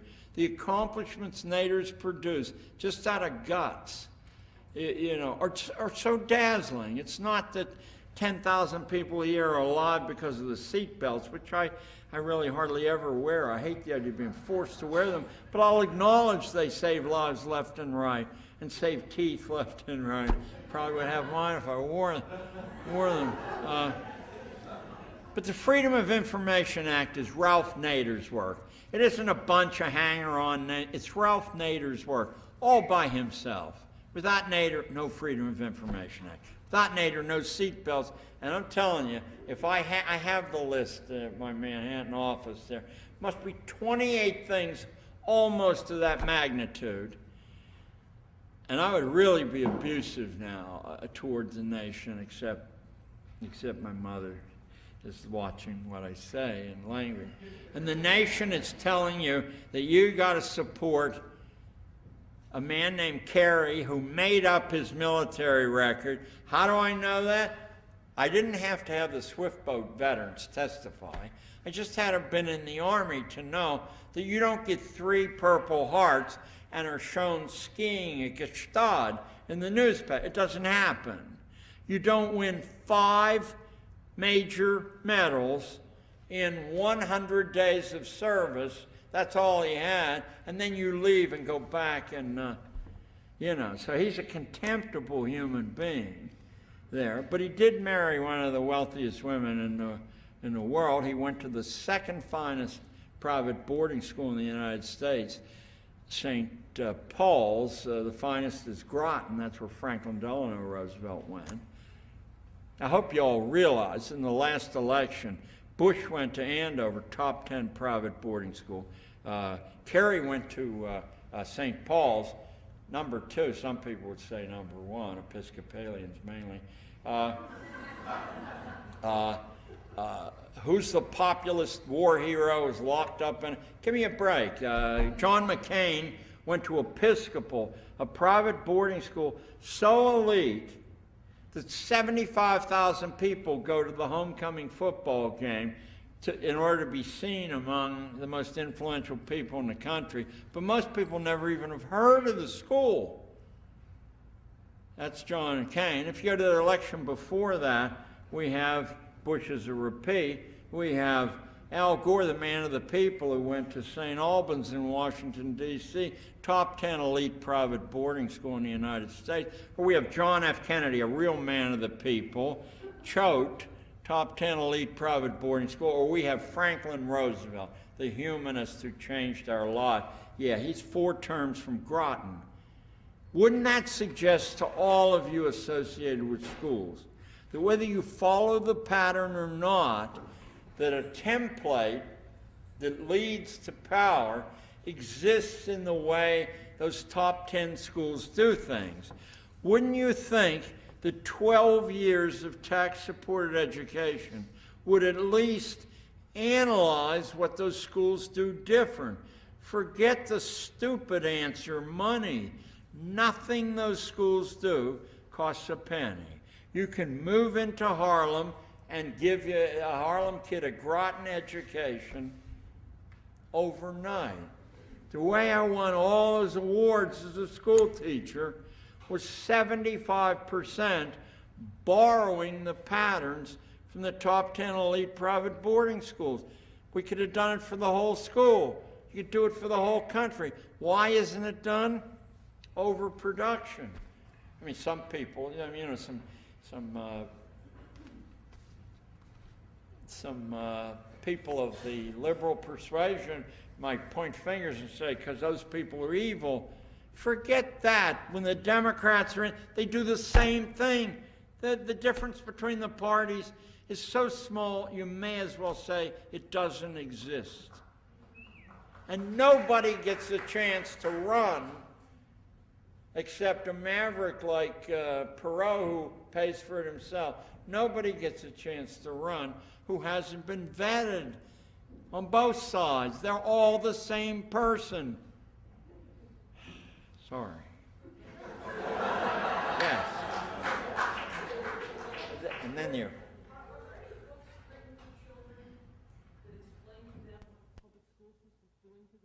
I would say that dumbing us down, not to sell my book because I get about a quarter from each sale and the publisher makes $10 or $11. Dumbing us down was deliberately written to be fluid, clear, and accessible, and parts of underground history, but dumbing us down almost immediately throws down the gauntlet and challenges in an everyday thinker's style what's going on. So each of those essays is aimed at a different piece of misinformation that's embedded in us.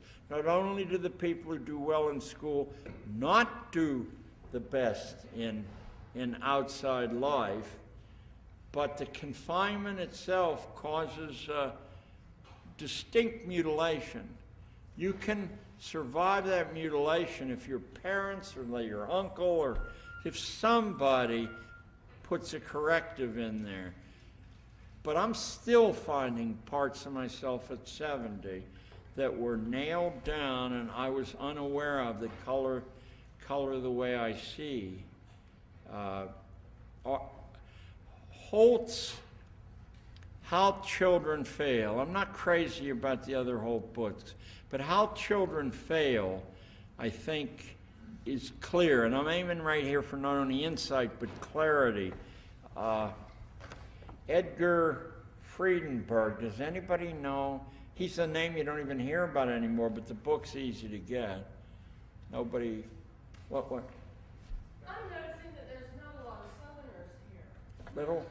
I'm noticing that there's not a lot of Southern folks here from the South. In Albany? No, here at the conference. It's, Jerry, are you here? Is it, I thought this was regional. Is this national? International. I'm sorry. We have people from 29 states and 5 countries, from far away to Nepal. Okay, you heard the query here. She hasn't noticed a lot of southern. Democratic schools in our area. I live in North Carolina. What a great state! I'm telling you, what a great state. Next to Western Pennsylvania, the greatest.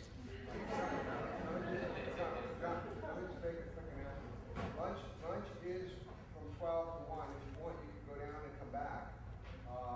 So it's starting in a few minutes. So that's basically. I'm not offended at all. If you have other things, not at all offended. So, but I'll stay as long as people have questions. Yes, sir. I've been around the concept called visual education, visual literacy, that has basically been buried in academic oblivion for 30 years.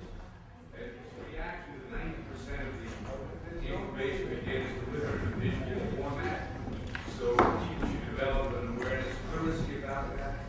And the program, documentary that just won the Academy Award, is about giving 7 or 8 literature cameras so they can document their environment without having to have the verbal ability to do so.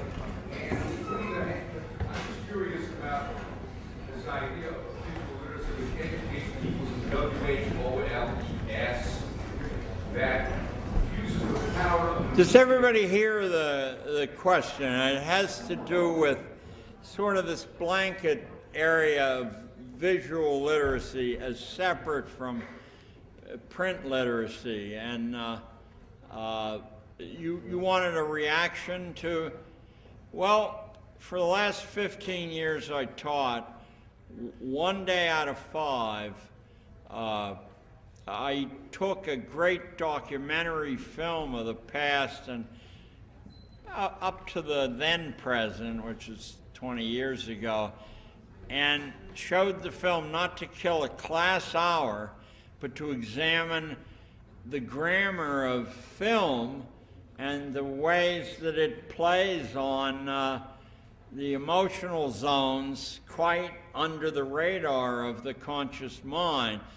It's pretty hard to survive without understanding that you are a subject, a victim of spin through images all the time. Obviously, the first master of visual spin we know of, and a brilliant, brilliant master of it, was Adolf Hitler, who welded together not just a nation, but the best schooled nation in the history of the world, far and away, the best schooled nation, into a tight fighting force through imagery. That's what the swastika and the spotlights and the descending from the sky from a plane, all of that was, but he's been put to shame by 60 or 70 years of improvement on his techniques. This is what seminar courses at great universities are often largely about. I mean, going back to the 5th century in the Collegia in Rome, what elite education is about is one thing. Well, it's several things leading to one thing. The management of crowds, the management of masses. Let me show you how radically you've been dealt with in your lifetime if you're somewhat younger than me, which you must be. In 1945, in a coal mining town in western Pennsylvania, everybody in 6th grade read Caesar's Gallic Wars in translation, and everybody with ambition in 9th grade read Caesar's Gallic Wars in Latin. Gallia est omnis tuissa in partes tres, coram unum in colant belgae, aliam aquitani, qui ipsorum nostra. Lost the word there. Anyway, my brain's coming apart. It's called entropy. Why do you think we don't spend considerable time on Caesar's Gallic Wars at the moment? I'm really serious here, even though you hear a certain sandbagging consciousness and the sarcasm in my voice. Why don't we read Caesar's Gallic Wars in 2005? What's it about? I'll bet some people here have read it. What's it about? Imperial Wars, Empire, divide and conquer. Thank you. Who are you? It is the textbook of how a small disciplined force can overwhelm a huge, brave force 50 times larger than itself by finding the cracks in the organization and flipping this side, flipping that side, moving, until finally you've got this political, ideological hornet's nest stirred up, where the only way to survive is to hang out with the Romans. That's why it isn't read anymore. It's a textbook. I'll tell you this, you don't go through an elite private boarding school without reading it, but you will go through the best school in Albany, New York, without even hearing that it exists. Let's take another book that used to be in 1945, not read by every elementary school kid, but I'll tell you, huge chunks of it by almost every high school kid, and if you got to college, by every college kid. It was written in 1640. The author was a fellow named Thomas Hobbes, and the book was Leviathan, which contains, among the millions of pulling back the curtain so you can see the machinery, this particular insight. I mean, it's a lot. I'm not doing Hobbes justice by squeezing him down to this. That wherever power seems to exist, it never exists there. Let me repeat that. Wherever power seems to exist. The first time you saw Ronald Reagan or you saw George Bush, you had to have done what everyone else, shake your head and said, I can't believe that guy's in charge. Well, if you'd read Thomas Hobbes, you'd know he wasn't in charge. But then neither was Bill Clinton or John F. Kennedy. None of them are in charge. It's a figurehead position to draw flack. Now let me get to the next part. No one's in charge in the Senate or the House either. Those are satellites, subordinate figurehead positions, so that you can throw bricks at this guy's window and send your paycheck to this guy's window. Now, how come if 365 years ago, everybody who was anybody knew that this was one of the biggest manuals on how to see reality that existed, and there hasn't been a year in between when the elites of this planet haven't read Leviathan? How come, take 100 gifted and talented kids out of high school in Albany. You'll be lucky if anybody's heard of Leviathan. I'll bet you $6 to 1 that no one will have read it if one of them's heard of it. How did this happen? Surely you don't think because we had more important things to teach people than how our lives are managed outside of our conscious understanding. These aren't radical books by famous lefties. These are middle-of-the-road books by brilliant minds who transformed government and life on Earth. Are there more of those books? There must be 100. Oh, man. Okay. You could start Machiavelli in 5th grade with great, great profit. Machiavelli is the architect of modern politics, meaning the last 400 or 500 years. He's the architect of it. And you know something funny? Because I don't believe in heroes. I have a funny feeling that if you were obsessed with how to get one up on your neighbor, just obsessed with it, you know, and you didn't do anything. You didn't go to dances or parties, and if you went to the opera, you went there to watch how the effects on the other people were, you would probably come up with most of Machiavelli's insights yourself. But I'll tell you this, nobody gets out of a seminar course at Stanford, at Harvard, at Yale, at Princeton, University of Chicago, who's at Texas school with the bad football team, Rice. There's probably 30 colleges in the country that count, and none of the rest count. That doesn't mean you shouldn't think of going there or sending kids there yourself, because they may give you a much better education, but they don't count. They aren't part of the policy discussion in the United States.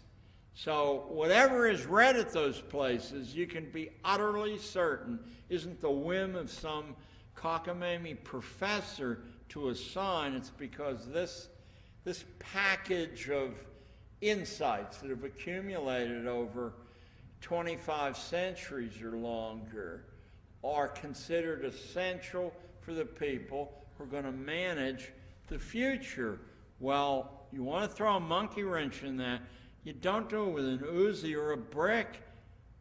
Read the damn stuff they read, and don't read it for the plot. I mean, kill yourself reading it. I used to say to kids, if you return a school book that I assign to you, and it's fit to be read by anybody else, I'm docking you a full grade for that. I want these books to come back covered with your scrawls all over the pages, underlinings, overlining, whatever. Get in there and wrestle with the book. My students can't read. My students can't read. This is a college professor here at Penn State. And I actually gave them something from Leviathan, and they couldn't understand it. And this was early on, and I realized that they can scan their eyes through paragraphs and pick. Can you hear this in the back? He assigned some readings from the Leviathan, but he says, my students can't read. And this gets really sad, okay? They can't read it. They can go through a body of text and pull out answers. Because short answer test, yes. They can't read. And so then I'm like, okay, maybe Leviathan's a little too hard. So I ended up giving them the 7-lesson school teacher. And That's an essay I wrote, 7-lesson school teacher. And it's a little sad because quite a number of students think that you're being totally serious and that these are good lessons. And I would get comments like, yes, disconnection is something we need to learn. Of course, if they were managers of society, they are good lessons. We're talking about Machiavellian managers who have no moral component. They are good lessons. You get a good job, your job is to manage other people. You're not to look out for their best interests, although you very well may represent yourself as looking at. You will not be retained or promoted for looking out for other people's interests. To make you, to cheer you up after that little bit, I do give an exam, like cheating is mandatory.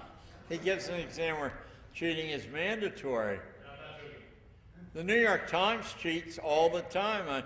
I took journalism for one class at Columbia University, and we were told to respect the New York Times because only 65% of the New York Times is rewritten from press releases. That includes major news stories on the front page, which are often written by oil companies, etc. But every other paper, the average is about 90% of what a newspaper prints came to them from a corporation or a government agency, and they rewrite it in the idiom of wherever the readership is located. Don't you think these ideas are simple enough and clear enough to be understood by third graders? They really, really are. When I was here last year, I told you, and I don't want to repeat myself, how many of you were here for my talk last year? All right, if you'll remember how the Jesuit priest taught me the dialectic, or should I say that again? I'm in third grade. I have a great memory because I always get a perfect score on short answer tests because I can memorize dots like nobody else. But this guy puts a connection for the First World War dots on the board, and if you think that it was during the Second World War, then it becomes a little clearer why it might be. These were the causes of the First World War. Can anyone face the back of the room and repeat them? And I could. I knew that, and I did perfectly. And the guy snorts, and then he sneers, and he said, "You actually believed what I wrote up here?" And he erased the board, and he said, "You're very slow, Mr. Gatto." And he wrote, so these are the causes of the First World War. Now can you turn to the back of the room? And I said, absolutely, although I was a little bit humbled by the experience. And I repeated what he wrote on the board exactly. At this point, he was derisive. He said he didn't learn. He can't learn. How do you know those are the causes? I wrote them up there. You'll never know unless you invest a considerable amount of time going to the primary sources and then testing them against what a secondary expert said were the causes. That's dialectical thinking. And then I learned that day or the next day that Aristotle said, you aren't even a human being if you can't do that. Nobody, I mean nobody, in charge of information doesn't present the information with their own particular coloration to it.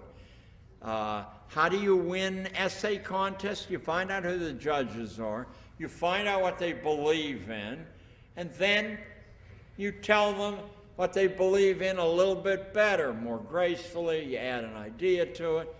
Do you think anyone ever won an essay contest who actually disputed what the people giving the prize believed in?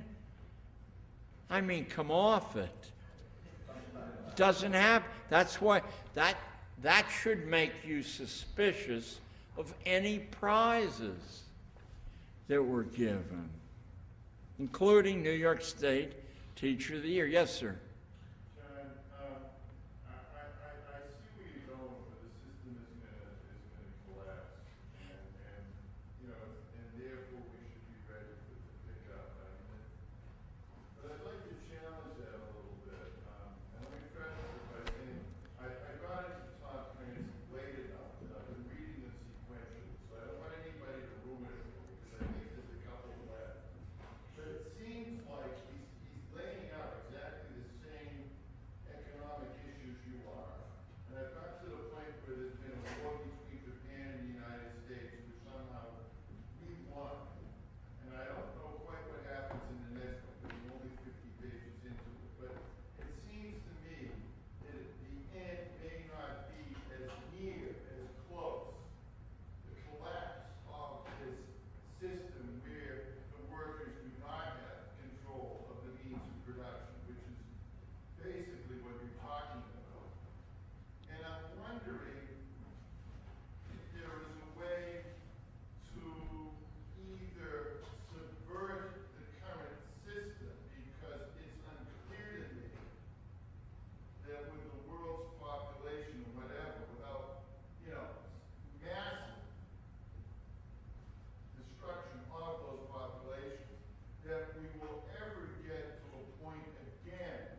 And yet, as you say that, we have a large group, about 150,000 in the United States, that's never lost the control of production, that are extremely prosperous. In fact, one of the problems in the community is what they already have, what they consider a perfect life. What are they going to do with all this money? They're not allowed by their ethical pattern to loan the money out. We also have a number of others right under our noses, some groups, some individuals we can see. I've brought a lot of them to you today, but some groups have survived and continue to lead quite an interesting, decent life where they are the source of production and they're not polluted by the commercial appeals from outside. Now, I'm talking in this country about the old order Amish. You only have to be with them for one day to realize that everything you ever read about them in the press is untrue. I've not met one who's a religious fanatic who wants to convert you at all. They love to talk about improving production. I had one Amisher say to me, it must have been 10 years ago in Ohio, he said, you know, he said, we've talked about it. We're pretty sure we could build a rocket to the moon, but who on earth wants to waste their time that way? But I know another group that has no religious ties at all, that all of you can easily research on the internet, and if not at the public library, there's tons of stuff about them. In northwestern Spain, in the Basque Country, there's a kind of philosophical colony who has a cooperative economy called the, I can't pronounce it, but Mondrian or Mondragon, it looks like in print. Have any of you heard of the place? Interesting thing is, it's the same size as the old order Amish. The only difference is they're pretty much free thinkers, as they're called. They don't have religious glue holding them together. They have philosophical glue, however, that nobody should grow up to think that a job is something somebody else gives you. And your imagination should be fully developed, and you should have multiple competencies, so whatever situation you find yourself in, you can quickly become useful in that situation, whether it's social chaos or you know, some semi-Gestapo. Let me just finish that sentence, and I'll get you, you're right next. So. But John, they haven't been, it's not, we're still talking about little groups here and there. I'm saying we've got, is there any way that you can see to change the current system to make it more humanistic or whatever label we want to put on it? It has to collapse, because to change it without a collapse requires you to believe that by decent negotiation, by the development of a superior argument, that people who have status or power or comfort will say, you're right, here, take my stuff, take my... Come on. It's not ever going to happen anywhere. Oh man, are you wrong? I mean, I would dispute what you're saying. It's in an acute state of collapse right now. We cover up the collapse. When you hear about the climate inside of a school being dangerous, you have no idea what's going on in these schools, because the press knows better than to actually open the door and let you see. I mean, you've got, if you want to survive with a relationship with your kids, then you're out of your mind to send them through schools, because if they reach the last stage and they still love mommy and daddy and family or believe in God or a whole lot of other things, they have been so seriously marginalized there that no one will ever associate with them again, and they'll be tabbed. The degree of surveillance in the country, for example. You don't have to be one of these conspiracy theorists. The evidence is all around. How many of you homeschool? Probably the most famous homeschooling family of the last 30 years are the Colfaxes in Northern California, in Boonville. Be absolutely my guess in saying that we're old friends. Call them up and chat with them. They were blackballed. The guy was a college professor with a moderately lefty outlook.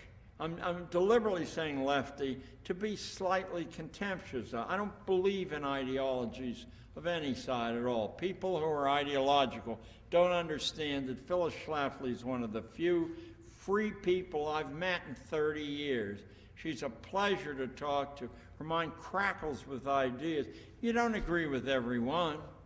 Doesn't matter. If you did agree with everyone, you don't want to associate with people whose ideas you agree with everyone.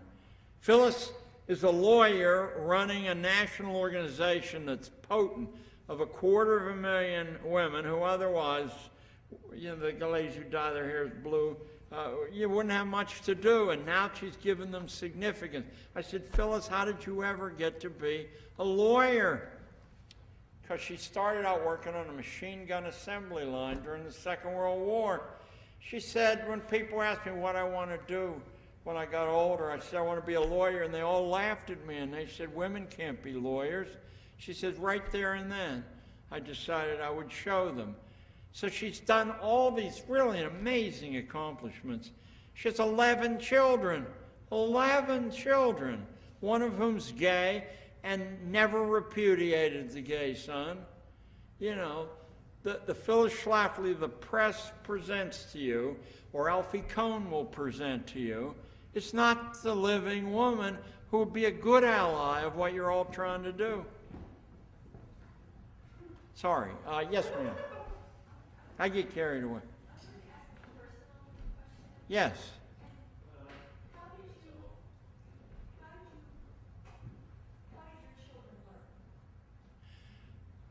Well, okay. I think first and foremost has to be raw experience. The more, it doesn't matter what it is. Really, it doesn't matter what it is. But raw experience, all of the abstractions we use in language are meaningless without direct experience.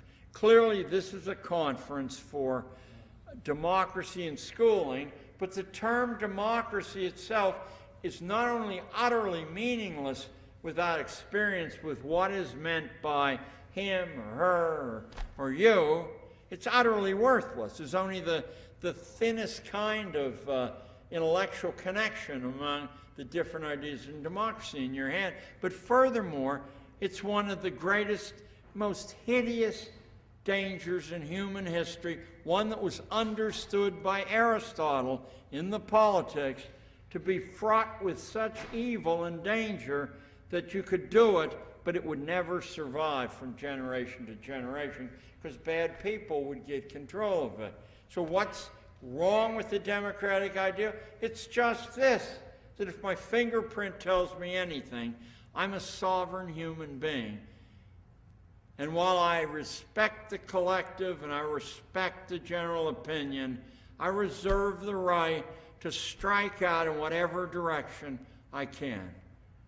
And of course, you have the right to prevent me from doing that, and that's what pure democracies do all the time.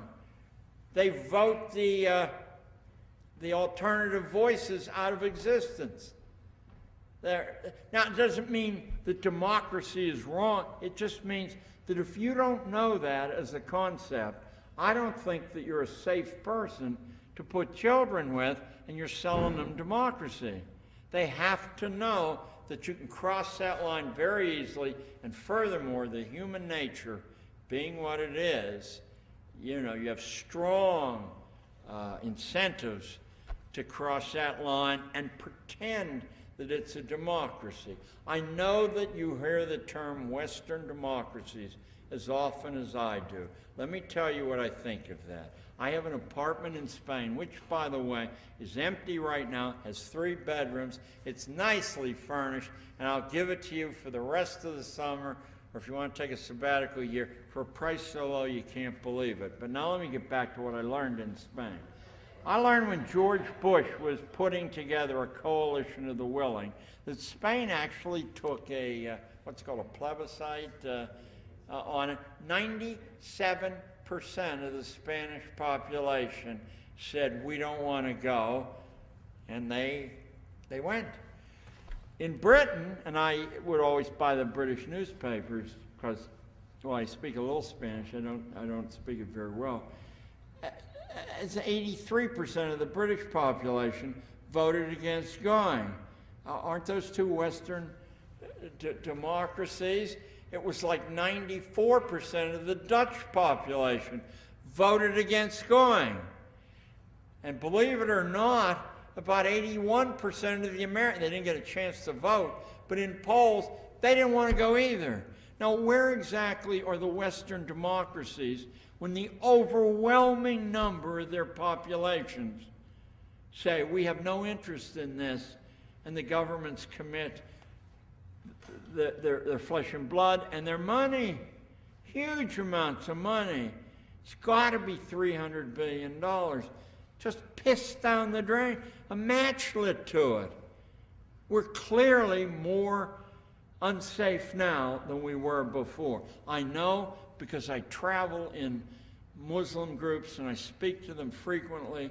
I spoke last year before 3,500 Muslims at the University of Toronto. It was one of the grand experiences of my life because they don't applaud, but I didn't know that after a talk. They click their tongues.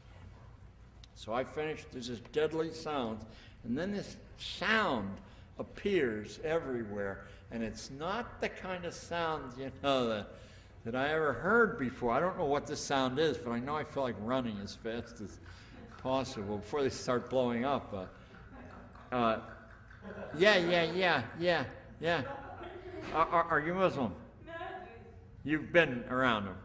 No, I just tried to. Here are wonderful people. I know you've read the same thing I've read, and it's probably true, but hideous treatment of women and foreclosing of female opportunities. But let me tell you, as soon as they get to North America, Canada I saw first, and then I spoke in San Francisco to a very large Islamic group.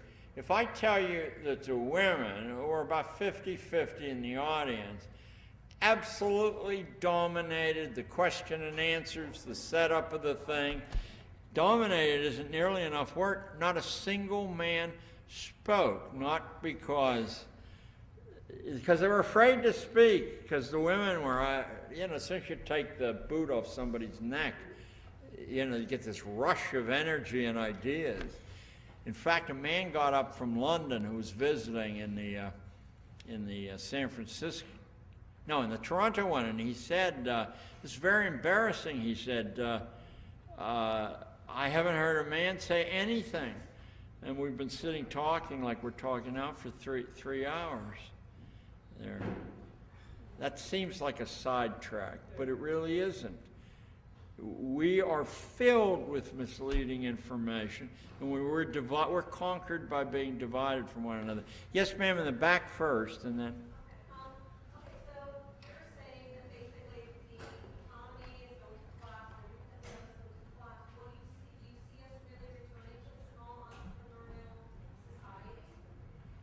Oh, absolutely. Or a large. Hollywood corporations aren't very small and television producers, but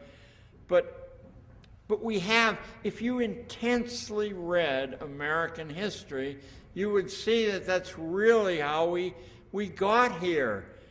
Read de Tocqueville and then read a couple of good detailed historians. And don't read for the plot, read for the details.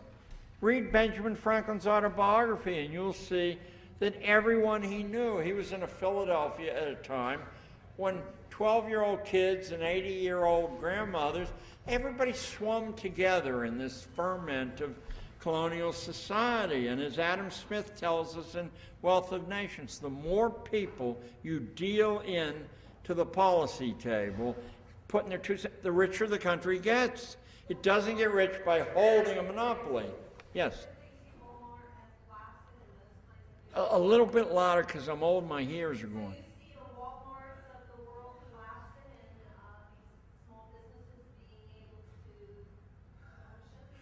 Either that, or all of the onerous part of putting together a material good life. This will sound ugly, but I think this is a distinct possibility, will be done by slaves overseas or in Asia, and we will create or recreate an imaginative economy which will distribute plenty of probably not lifelong jobs, but projects that you can connect your imagination to. And I mean, half the people I know, the guy who runs my website is a former student. He worked, I would say, exactly 3 years in his life. Both his parents were dead. He had 0 inheritance. Both his parents were dead. He worked about 3 years, and that was 25 years ago. And he'll never work again. He's trying to direct a movie that I'm involved in. What did he do? Well, the only place he could afford to. His parents left him 11 grand. And the only thing he could buy with that was 1/5 of a building that used to be Horatio Alger's old newsboys lodging house on Tompkins Square Park. Tompkins Square Park was a park completely filled wall to wall with homeless tent camps, fires burning at night, and the building he brought 1/5 of, it's like a Jack and the Beanstalk thing. The roof was gone, the plumbing had been ripped out and sold to purchase drugs or whatever with. The stairwell was gone, the plaster was falling. I didn't say anything when I saw it for the first time, but that was it. So in order to have a livable space, he had to learn plastering and flooring and plumbing and electric. And he did. He learned it all in about 18 months.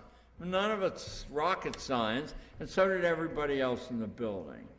Last year they were offered, let's see, there's 5 owners. They were offered, I think, $1,750,000 for the building, but they're not selling because they got a landmark designation. If you go to New York City soon and you go to Tompkins Square Park, you'll see one vast building, huge, covered with mosquito netting from the top to the bottom.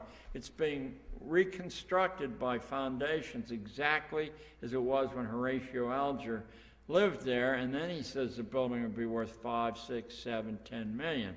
He'll sell it then. Anybody can do that. Don't you see? Anybody can do that. No father, no mother, no inheritance. That's where the freedom still exists here. And of course, nobody will ever take local action away from you, because it's just statistically unlikely that'll happen. Although I am looking for an Amish family. I have 128 acres in upstate New York. If you go to my website, you'll see it listed as solitude, and I'm trying to turn it into a self-sustaining place that'll last after I'm gone, where people can go who want to be alone. And you're welcome to come over there. I'll loan you a tent, but don't talk to me. If you do, come over. So I bought that as a class project. That's probably worth $500,000 now. I paid $4,500 for it, and I didn't want it. I wanted the newspaper boys in my 8th grade class to throw $125 a piece together and put the down payment on it. It was 99 acres, more or less, and it was $4,500 with a $500 down payment, 6% mortgage for 7 years. And I said, in a country as wealthy as this one, stuff is thrown away all the time. If you're hooked like with marionette strings, do I have to have this, or I have to have this, or I have to have Nike sneakers, or I must have an iPod, or whatever the hell that is. If you must have those things, you're some kind of slave, and you'll never see that if you want to be rich, it's laying all around you here.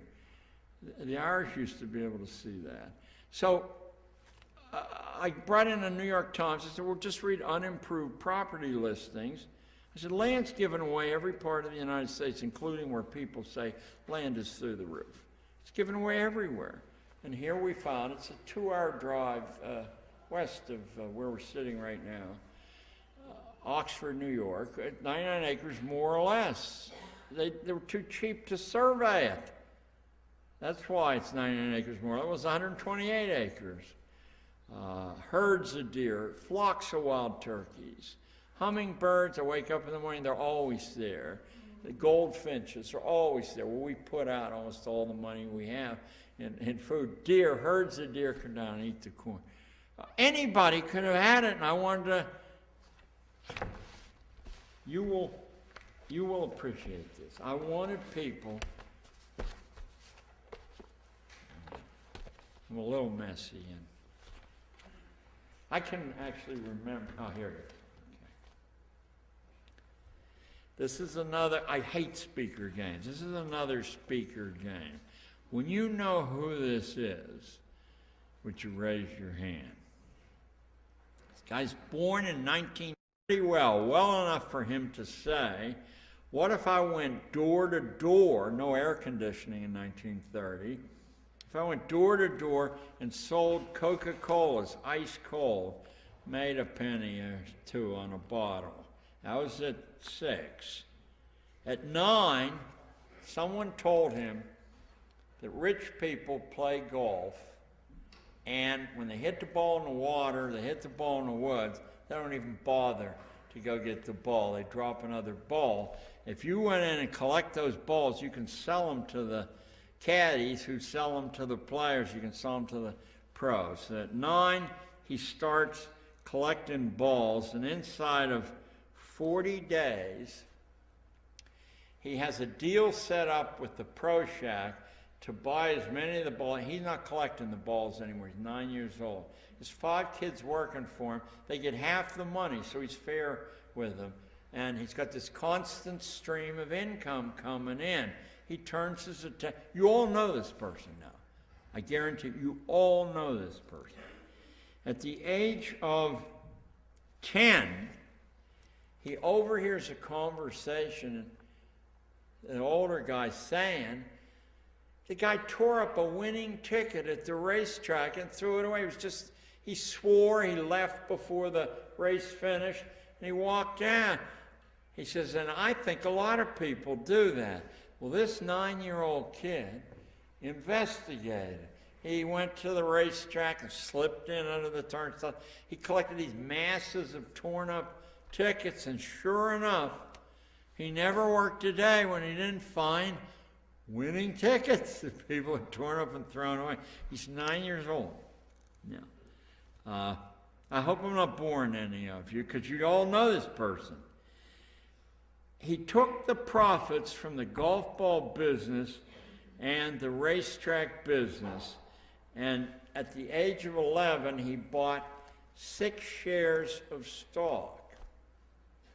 But he didn't buy the shares of stock the way he knows. One guy in here knows who it is. He bought 6 shares of stock for one reason.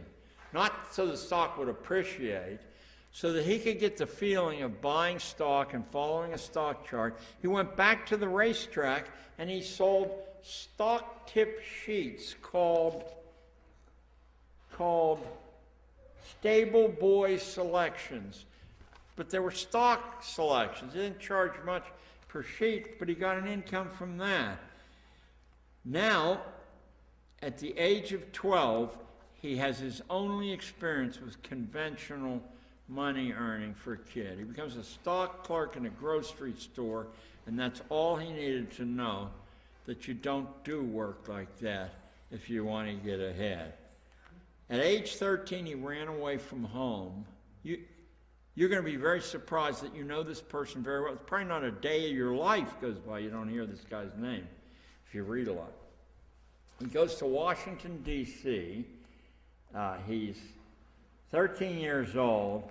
By the time he's 15, he's a newspaper boy delivering 1,500 papers a day. Now, I was a newspaper boy delivering about 80, and I had a heavy route. 1,500 papers a day. How do you do that? Worked out a deal with the, whoever the booker is, to only give him huge apartment buildings and to deliver the papers to the top floor of the apartment building. Then he ran down at breakneck speed, throwing the papers, go to the next building, up, down. 1,500 papers a day. That was earning him in 1945 $175 a month, which is the equivalent, not of a fortune, but of about $25,000 to $30,000 a year. He was 15. He took his profits and he bought 40 acres of farmland, good farmland with the profits, and then he rented it out to a tenant farmer. Now he had a stream of revenue coming in from the golf ball business, a stream of revenue coming in from the tenant farmer business, and of course a stream of revenue coming in from the newspaper delivery business. But at 16, he made his big breakthrough. He found out by accident that pinball machines were available to be rented from big distributors, and he also, from going to barber shops, knew that in those days, because I was part of that culture, a whole lot of people would sit around and chat in the barber shop while the barber was cutting one hair, and all these guys are sitting around. And he said, is it possible that I could bring a pinball machine to a barber shop, split the money 50-50, I do the work and risk my capital, and the barber gets half the money, and that it would pay off? Well, it paid off instantly. And inside of 6 weeks, he had a route of 45 pinball machines to service. Obviously, 15-year-old boy, 16-year-old boy can't do that, but he hired people to drive the truck, to do the pickups, and so on. We're almost at the end of this, and then I'll tell you who he was. He was earning $50 a week takeout from the pinball machine business, $175 a month, so that makes $375 a month from the newspaper delivery business. I think he was earning $30 or $40 a week from the golf ball business, and he was earning about $500 a year from renting his acreage to a tenant farmer. So when he arrived at the age of 17, he had $10,000 capital. It was 1947. It's about what $100,000 is today. He applied to the Wharton Business School, and they turned him down. Then he applied to the Harvard Business School, and they turned him down. Oh my. And so neither of those places ever got an endowment from Warren Buffett.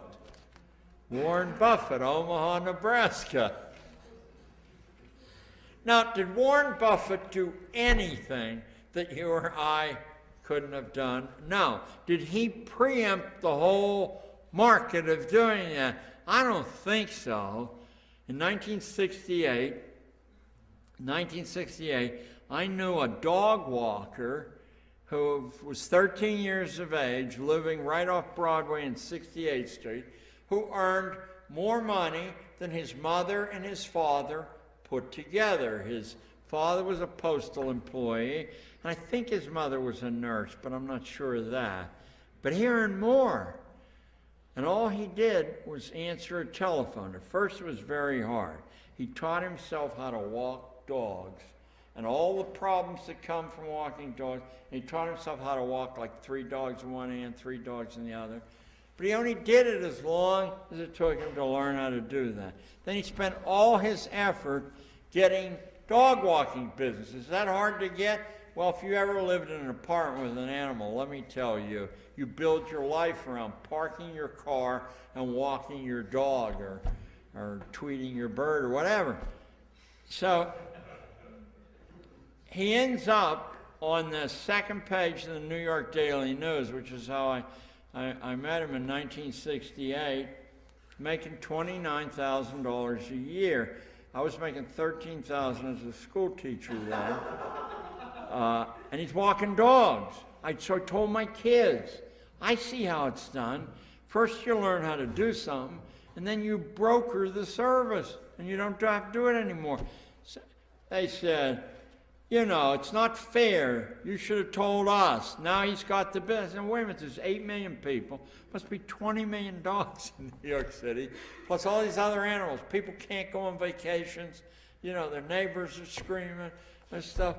Hey, he's got, I don't know, 50 dogs or something, 100 dogs. There's a huge number of dogs out there to be walked and fish to be burped and whatever.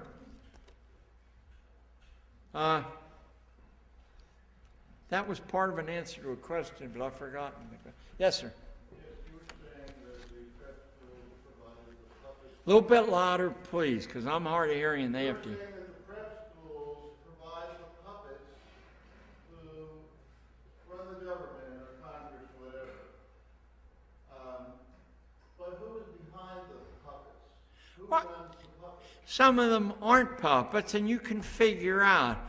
The odd thing is the more you push back the counterfeit screens, the easier it is to see. Let me give you an example. You know that George Bush's father's name is George Herbert Walker Bush.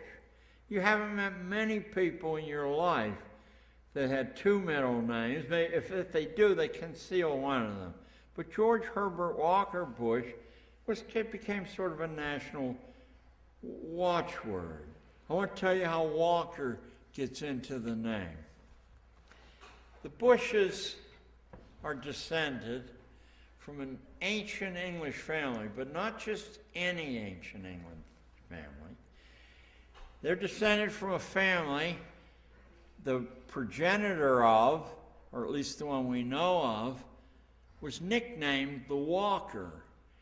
He was 7 feet 2 inches tall, and he was the Walker because the little horses of the time couldn't take him on horseback. You know him historically as William the Conqueror, but he was the Walker, William the Walker.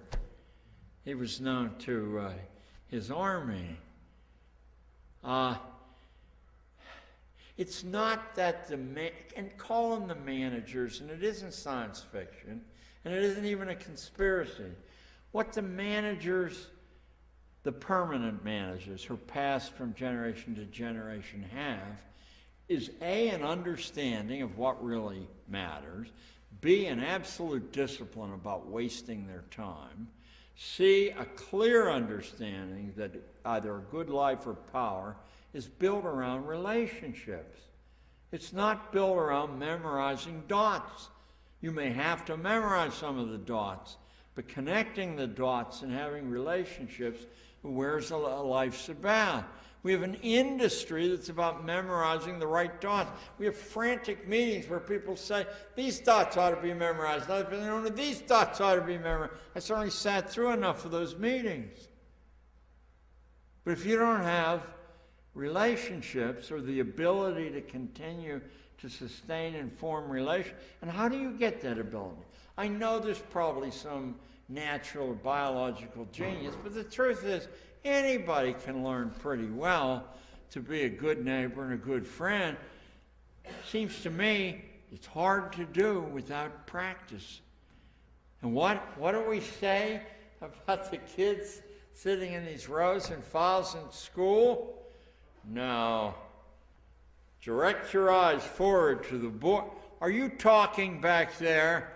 I mean, how much more obvious does the weapon of mass instruction about breaking up the practice and having relationships have to be before you say, something's wrong here. Something's wrong here. I mean, we're so embedded in this soup that even the best people, the sharpest people, the ones with the best living instincts about that, we're mostly bound to the bottom of the bowl. But the families that pass continuously through history learn, and they get rid of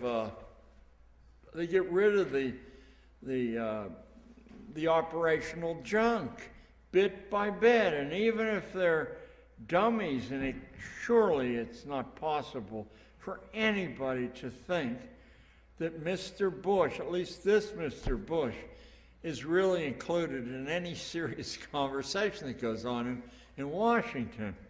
I mean, it staggers my imagination. I used to have people in New York City, because I run with a lefty crowd.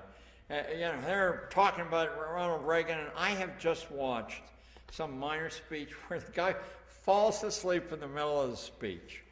And I'm being told that he's this evil genius behind the Iran-Contra scandal, and he can't stay awake on public television. I say, geez.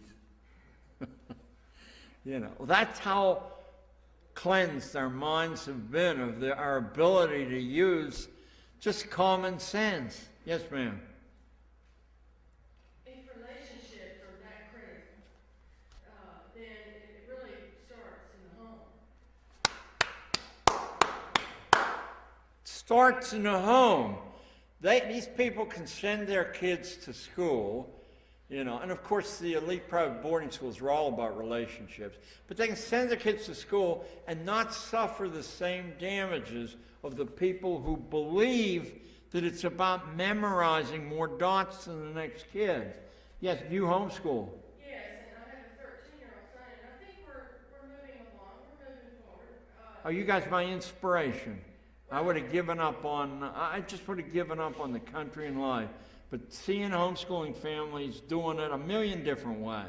Well, it's the mother-son relationship I find to be quite challenging. Especially when you're traveling to conferences 750 miles away and you're together in the car for 12 hours. And again, on the way back. But what I'm finding is that there are not a lot of models for us. Best thing you can do is there are abundant models, but they happen to be out of the first half of the 19th century and the last half of the 18th. Then there are quite a few models, and the minute you translate those into a modern venue, you find, as I found, and I had 30 kids to do it for per class, 5 classes a day, that in fact it works exactly as well now as it did in Benjamin Franklin's Philadelphia. If you were, and you probably partially are, you wouldn't be here, you wouldn't be saying that. If you're in a mother-child relationship where there isn't a child, you're in a human relationship where you happen to have lived quite a bit longer there, so you can put the navigation chart out and say, I absolutely guarantee you that if you spill your guts to that guy, he will not use it in you'll turn up on dossiers all over. Or if you say the way to get into Columbia University for an apprenticeship with a faculty member is never going to the department chairman. Never, never, never. But you go to the actual person you want an apprenticeship with and you say, on his office hours, I have something to offer that I think will be valuable to your class. Quid pro quo. I mean, it's a piece of Roman wisdom that I wouldn't let a kid pass under my hands for 30 years without saying, never ask anyone for a favor without understanding if it's granted, you have incurred an obligation, but much better than having to wait and say, when is that obligation going to be cashed? Much better to say, if you'll do this for me, I'll do this for you. There's a famous political writer that at least half of you, maybe all of you have heard of.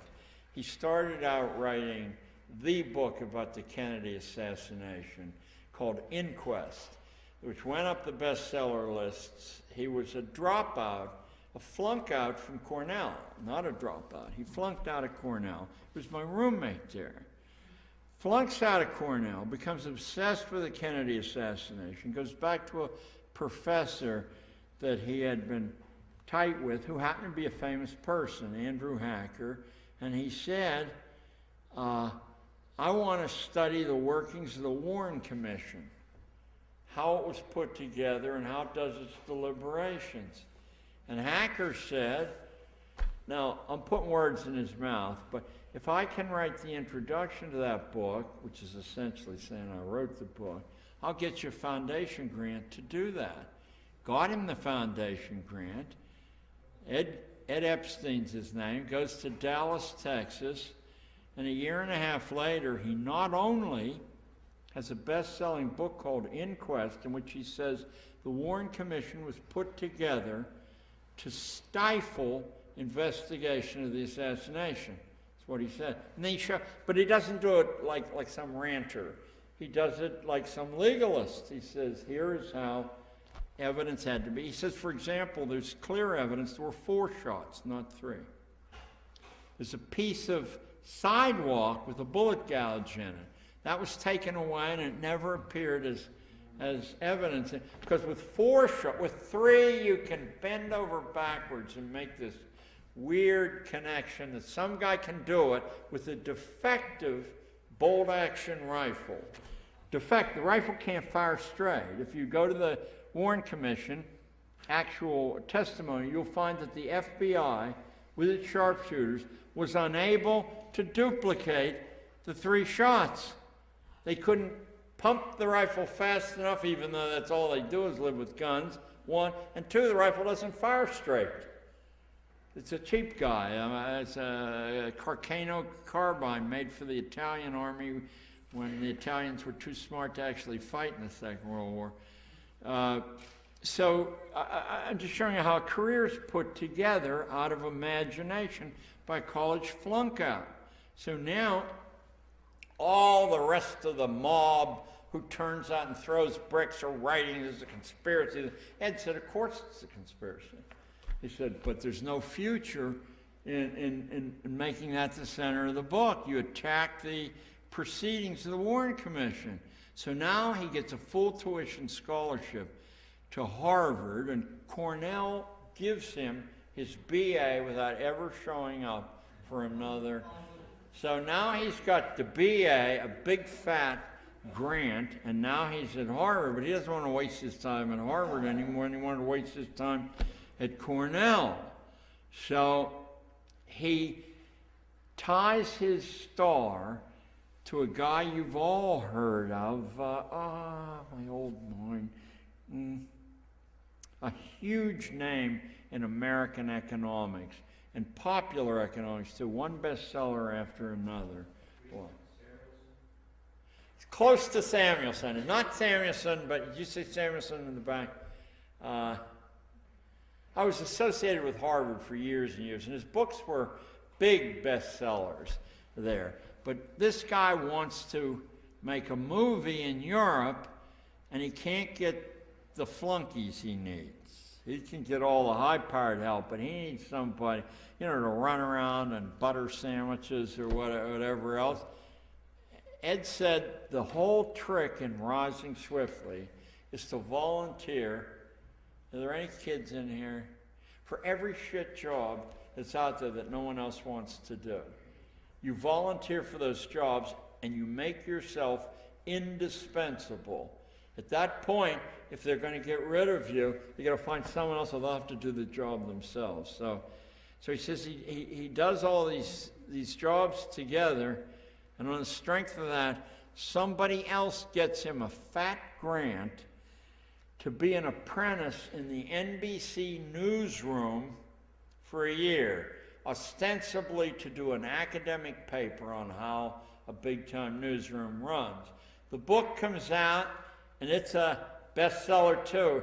It destroys the credibility of the news business. It's called News from Nowhere, where Ed talks, you got to get these books. Ed talks about how they fabricate the news all the time, how they make up items, how they stack the items so that nobody gets too interested in an item right before the ads, because then they're mad when the ad comes on. It's got to be a dull item, and then the ads come on. On the basis of News from Nowhere, he gets a big fat grant now, and a $500,000 advance from the Reader's Digest. This is at a time when $500,000 was $500,000, to go to Russia and track down Lee Harvey Oswald's movements from birth until defection. Absolutely astonishing book there. I can't think of the title. And on the basis of that, he gets a huge grant to go to South Africa and for a year live with the De Beers family, who owns the Diamond Cartel. His book that came out of that, why people don't learn, his book that came out of that, for a period of 5 years, destroyed the diamond market globally. Destroyed it. Because in that book, he said that the De Beers have on file in little drawers, enough diamonds of all qualities to last the human race for about 3 billion years. After that, they might have to dig some more diamonds. But you can, I mean, the prices of, especially the real expensive stuff, just went through the floor. Then, of course, after half a decade, people forget. You know, you can say diamonds are forever, and they are. It's just, he says they're not worth much more than glass is. So with the amount, I'm absolutely confident. It's just that we've all had our imagination so broken and crippled. Even the people like myself, I think of myself as imaginative, but I know that the damage is done there.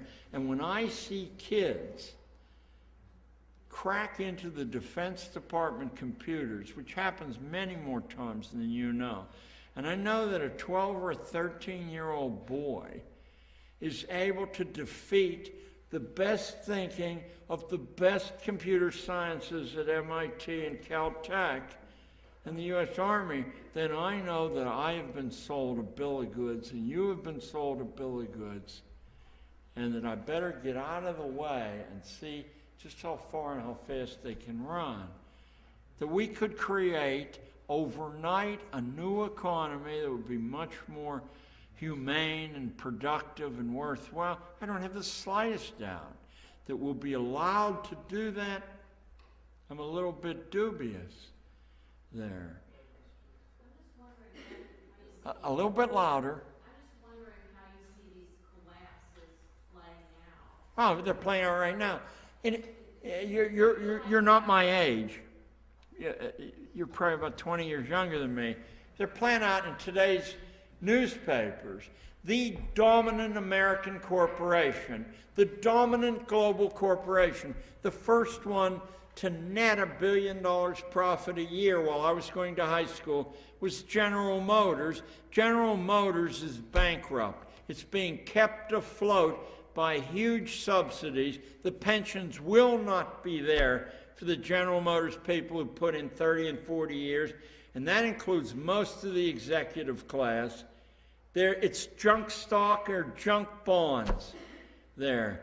I mean, this is a colossal failure. Chrysler would have been out of business 25 years ago, except Lee Iacocca, is that 25 years ago? Except the government slipped into the back door with sacks full of your tax money, and they keep the thing breathing because they employ a couple of 100,000 people. And what would you do with those people on the street? Some of those people would have guns, and some of those people would shoot up police stations or schools. Give them jobs as teachers and prison guards. Well, I think you probably know, or you wouldn't have said that, the fastest growing industry to invest your money in to get box office returns is prisons. That's the leading growth industry in Canada too, as well as the United States. We incarcerate about 11, 12, 13 times as many prisoners as we did in the middle of the Depression in 1935. We don't do that because there are 13 times as many dangerous people around. We do it because you have to have a justification to make a living. You got to have dangerous people locked up so that you can employ, not just prison guards. That's the tip of the iceberg. How about the people of Penn State who actually write the penology textbooks? And how about the people who administer those texts as classroom texts for the penology degree? And how about the people who make handcuffs and mace spray? And we're talking about an enormous industry that's disguised because it's, decentralized. It's not decentralized, of course, but it appears to be decentralized. It's fun to use prison guard and teacher in the same sentence. Those are, after being a Walmart clerk or a hamburger flipper, those are the number 3 and number 4 occupations in the United States. If you knew how our economy had actually evolved, and the information's out there, it's not hard to find. You just have to turn the adjustment screw in your head to look for it now.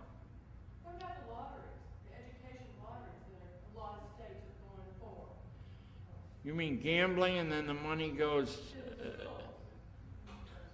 Well, the first correction I would make in your mind, and I'm not playing semantic games, is to the extent that you use education and schooling as synonyms, you've already anchored yourself. It's like a horse that has 40 pounds of lead to carry as well as the rider there. They're not the same thing. Schooling tells you visually what it's about. I mean, the metaphor's drawn from a school of fish. A school of fish. You've all seen them. When one turns, they all turn. It's about inculcating, I'm including the finest schools in the country in this. They're all about inculcating the cues and the habits and the attitudes necessary to keep this dysfunctional economy lurching from decade to decade. And the people that we get rid of are the people who show signs that they're not going to fit in. We get rid of most of the people who score well on the tests, or haven't you figured that out yet? There are no guarantees any longer. There haven't been for a long time, and there never will be. There'll be lies that come to you from decent people who believe the lies there. You have to look out for yourself, and then, of course, look out for the people you love. Look out for your friends. You've got a little energy left over. Look out for your neighbors. Don't solve the problem systematically, or we're playing another utopian game, or we could talk endlessly about it. Solving your personal problem is pathetically easy. It's just ripping out the indwelling curiosity cutoffs that have been planted in there. It's ripping out the fear.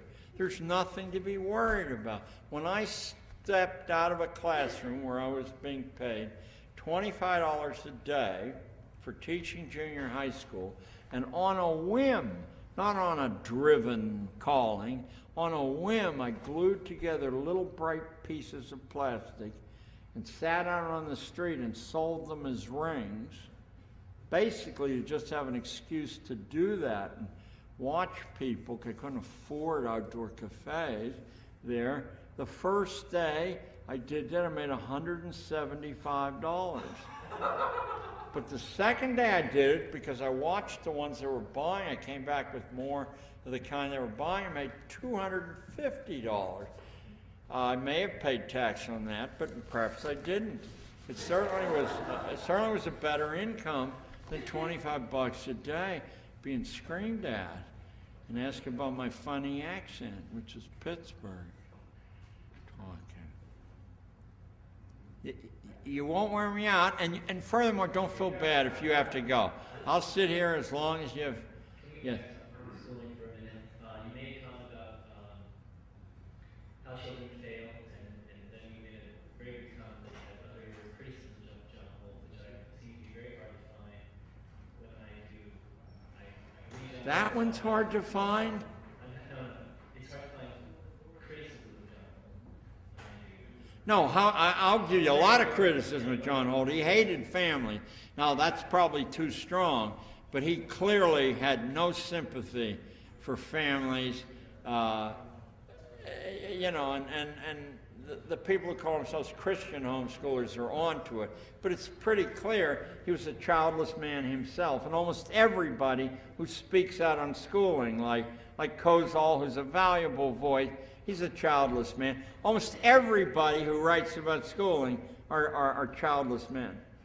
I mean, something very strange about that. Is Alfie married and have children? Okay, good. Then I'll let him off the hook. There's nothing wrong with being a childish man, by the way, a child-free man. I mean, it happens. It happens naturally. It happens for a lot of reasons. Some of them are very valuable people. But when I only find this category everywhere, I say, you know, something missing there. You want to be very wary when you listen to people who say they love children. I'm scared to death about people who say they love children. Just scared to death about it. The ones who, not the ones who say, I really dig kids, because we all do. I mean the ones that go on about it over and over and over again. The school board. Huh? The school board does that. School rhetoric is all about that. That's the final defense of scoundrels, you know. So, I'd say no sympathy for family, anything else?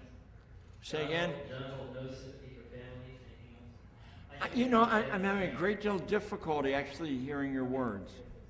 What about just... All right, so you said John Holt had no sympathy for families. No sympathy. And if this comes across as a criticism, now Holt represents the family of thinkers that you can track way back in European history who think of themselves as rationalists, that the human mind is sufficient to understand and to tackle all the problems that we'll encounter.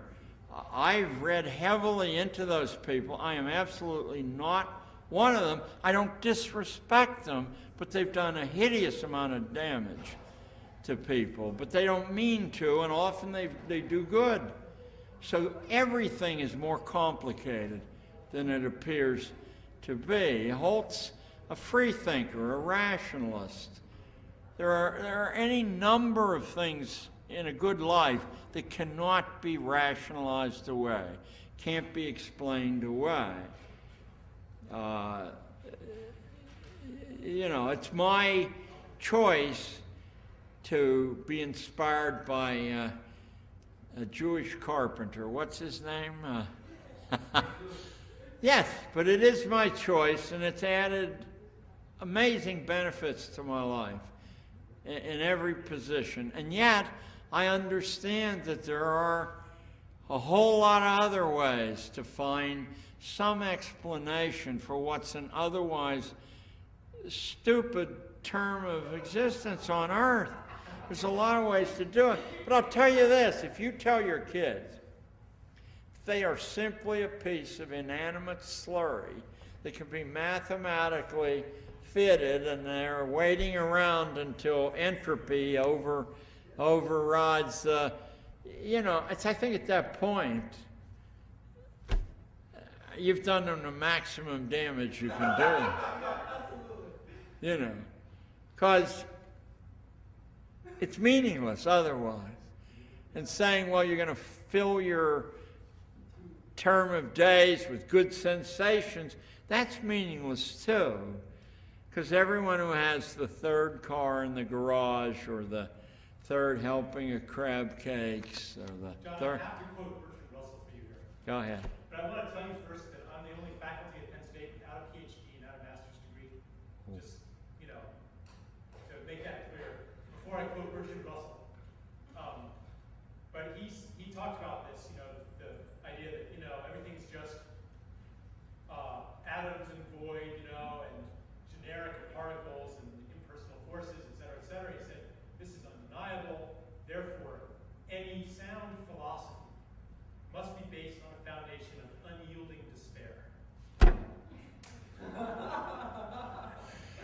The key to getting from age 1 to age 90 or however long you're going to get is thoroughly irrational. I mean, where's the room for that? In any school. That school is the enemy. I realize I made a living out of school, and a lot of you will, and you'll do much better than regular schools, and you'll probably do better than I did too, because you're serious about it, and I was always looking for a way out. But I'll be damned if you can school anybody into an education. It doesn't happen. Jerry? Yeah, can you take like a couple more questions? We have to have our final wrap-up session. Okay, they're going to throw us out. But I mean, you could always retreat to the air-conditioned corridor out there. All right, if anybody, but I know you have lives to lead, and grass to mow, and things like that. So it doesn't. I'll just stay as long as there's somebody who has a question to ask. So the kid, what do the kids need? They need heavy dose of experience, and then they need, as early as possible, I would say no later than 5, they need dot connection of the same quality that you would give to someone you had total respect for. If you are locked into one of these child development theories, you're already lost, because the little spirit struggling to get out in there will see you as an enemy. You know? At some point, like Warren Buffett, what was he, 15 or 13, he run away. The girl who almost won Indy 500, she ran away at 16. Michelle Wee, who's probably going to win this LPGA, she ran away at 13. You just run away. Doesn't mean you hate the people who are oppressing you. It just means you can't. They suffocate you. Don't be someone who suffocates. Let your kid take risks. I can give you a formula. I don't expect any of you to follow it. A formula that will change your kid's life forever, and it'll happen almost cost-free. You start the kid over at the Atlantic Ocean. You say, I'll be there to meet you when you pick the city, when you get to San Francisco, Seattle, or Oakland. How you get there, I don't know, but there are things called maps, you know, and we sort of know from experience that when you walk farther than 20 miles a day, you really don't feel like walking the next day. Have them walk across the United States. They'll change their life forever. Tell them they can, if they're 13, they can work their way, drop into a diner and say, I'll wash dishes. Or go to a motel and say, you know, make beds. They can never get people to do those things. My partner on the website, who founded the Nuyorican Poets Cafe in New York City. You know the Nuyorican? Yeah, okay.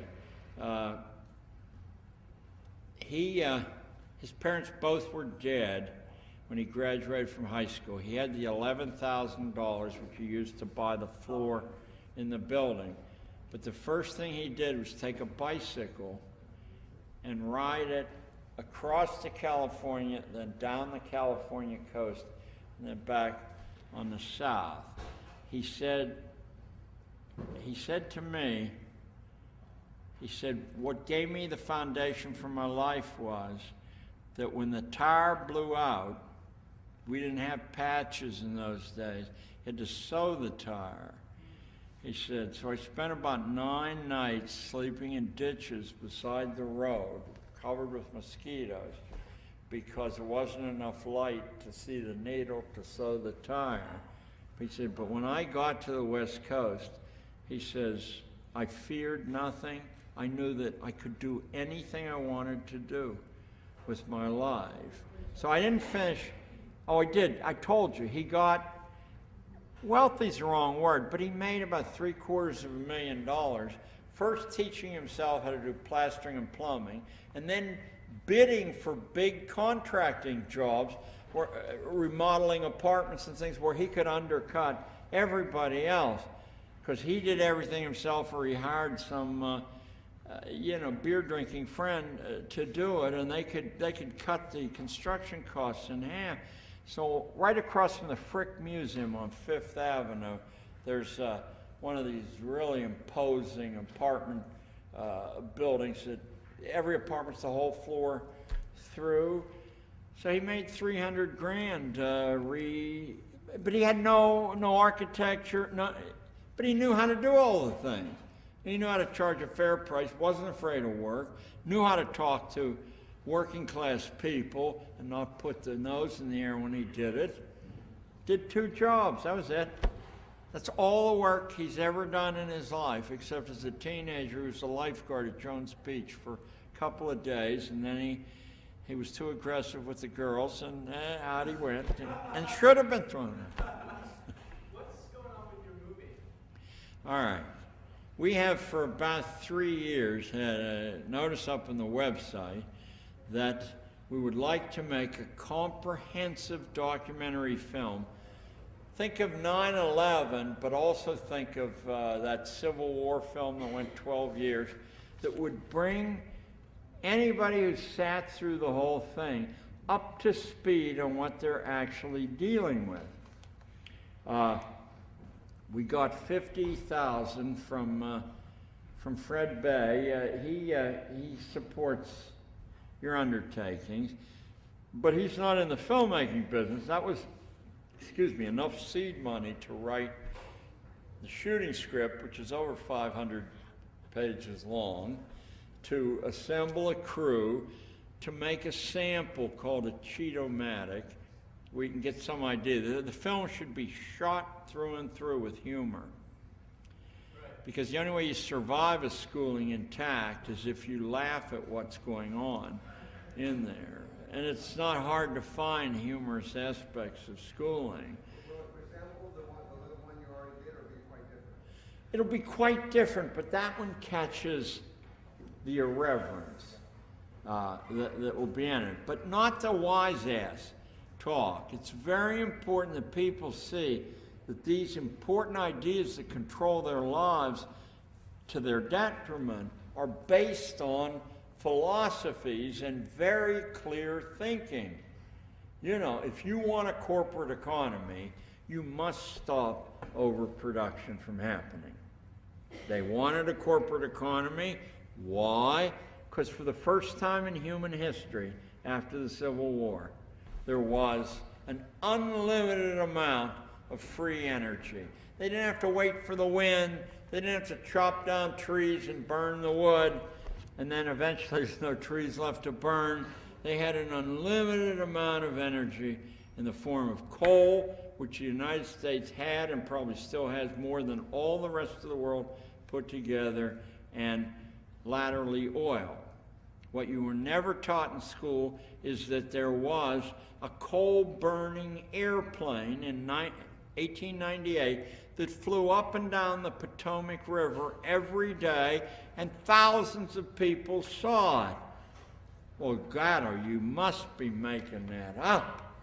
Well, if you can find an 11th edition Encyclopedia Britannica, that was the last edition where nobody got in and tampered with the contents, you will see a picture of the airplane. Burned coal in the head of steam, the plane took off, flew half a mile. It's not very far, but it flew. Thousands of people eating their lunch watched it every day. Don't you think that's important enough to maybe be one of the dots you memorize in school? How come you have to wait till, 1907 or something, when the Wright brothers? 1903, okay. They probably wouldn't have done it if they didn't know it could be done. They weren't stupid. Okay, so I think we need to, a lot of people have already had to leave, but we just wanted our final session to kind of wrap up what we've done for 5 days here. Yeah. No, I don't want to prevent you from going anywhere. I just have a pledge I make to myself. I'll stay as long as anybody, including one of you, has a question. Out in Colorado, it was 9 hours. I must say I was getting a little But we can set you up out in the air conditioned section there. And, Or maybe you just want to come over to Solitude. It's only a 2.5-hour drive from here. Or contact me on my website or something. If people up and going to his summer place.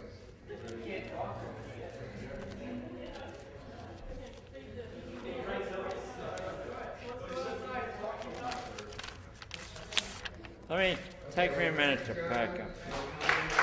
Thank you. Thank you very much. And if you run into Alfie Cohen, tell him that Phyllis has her good points as well as her bad points.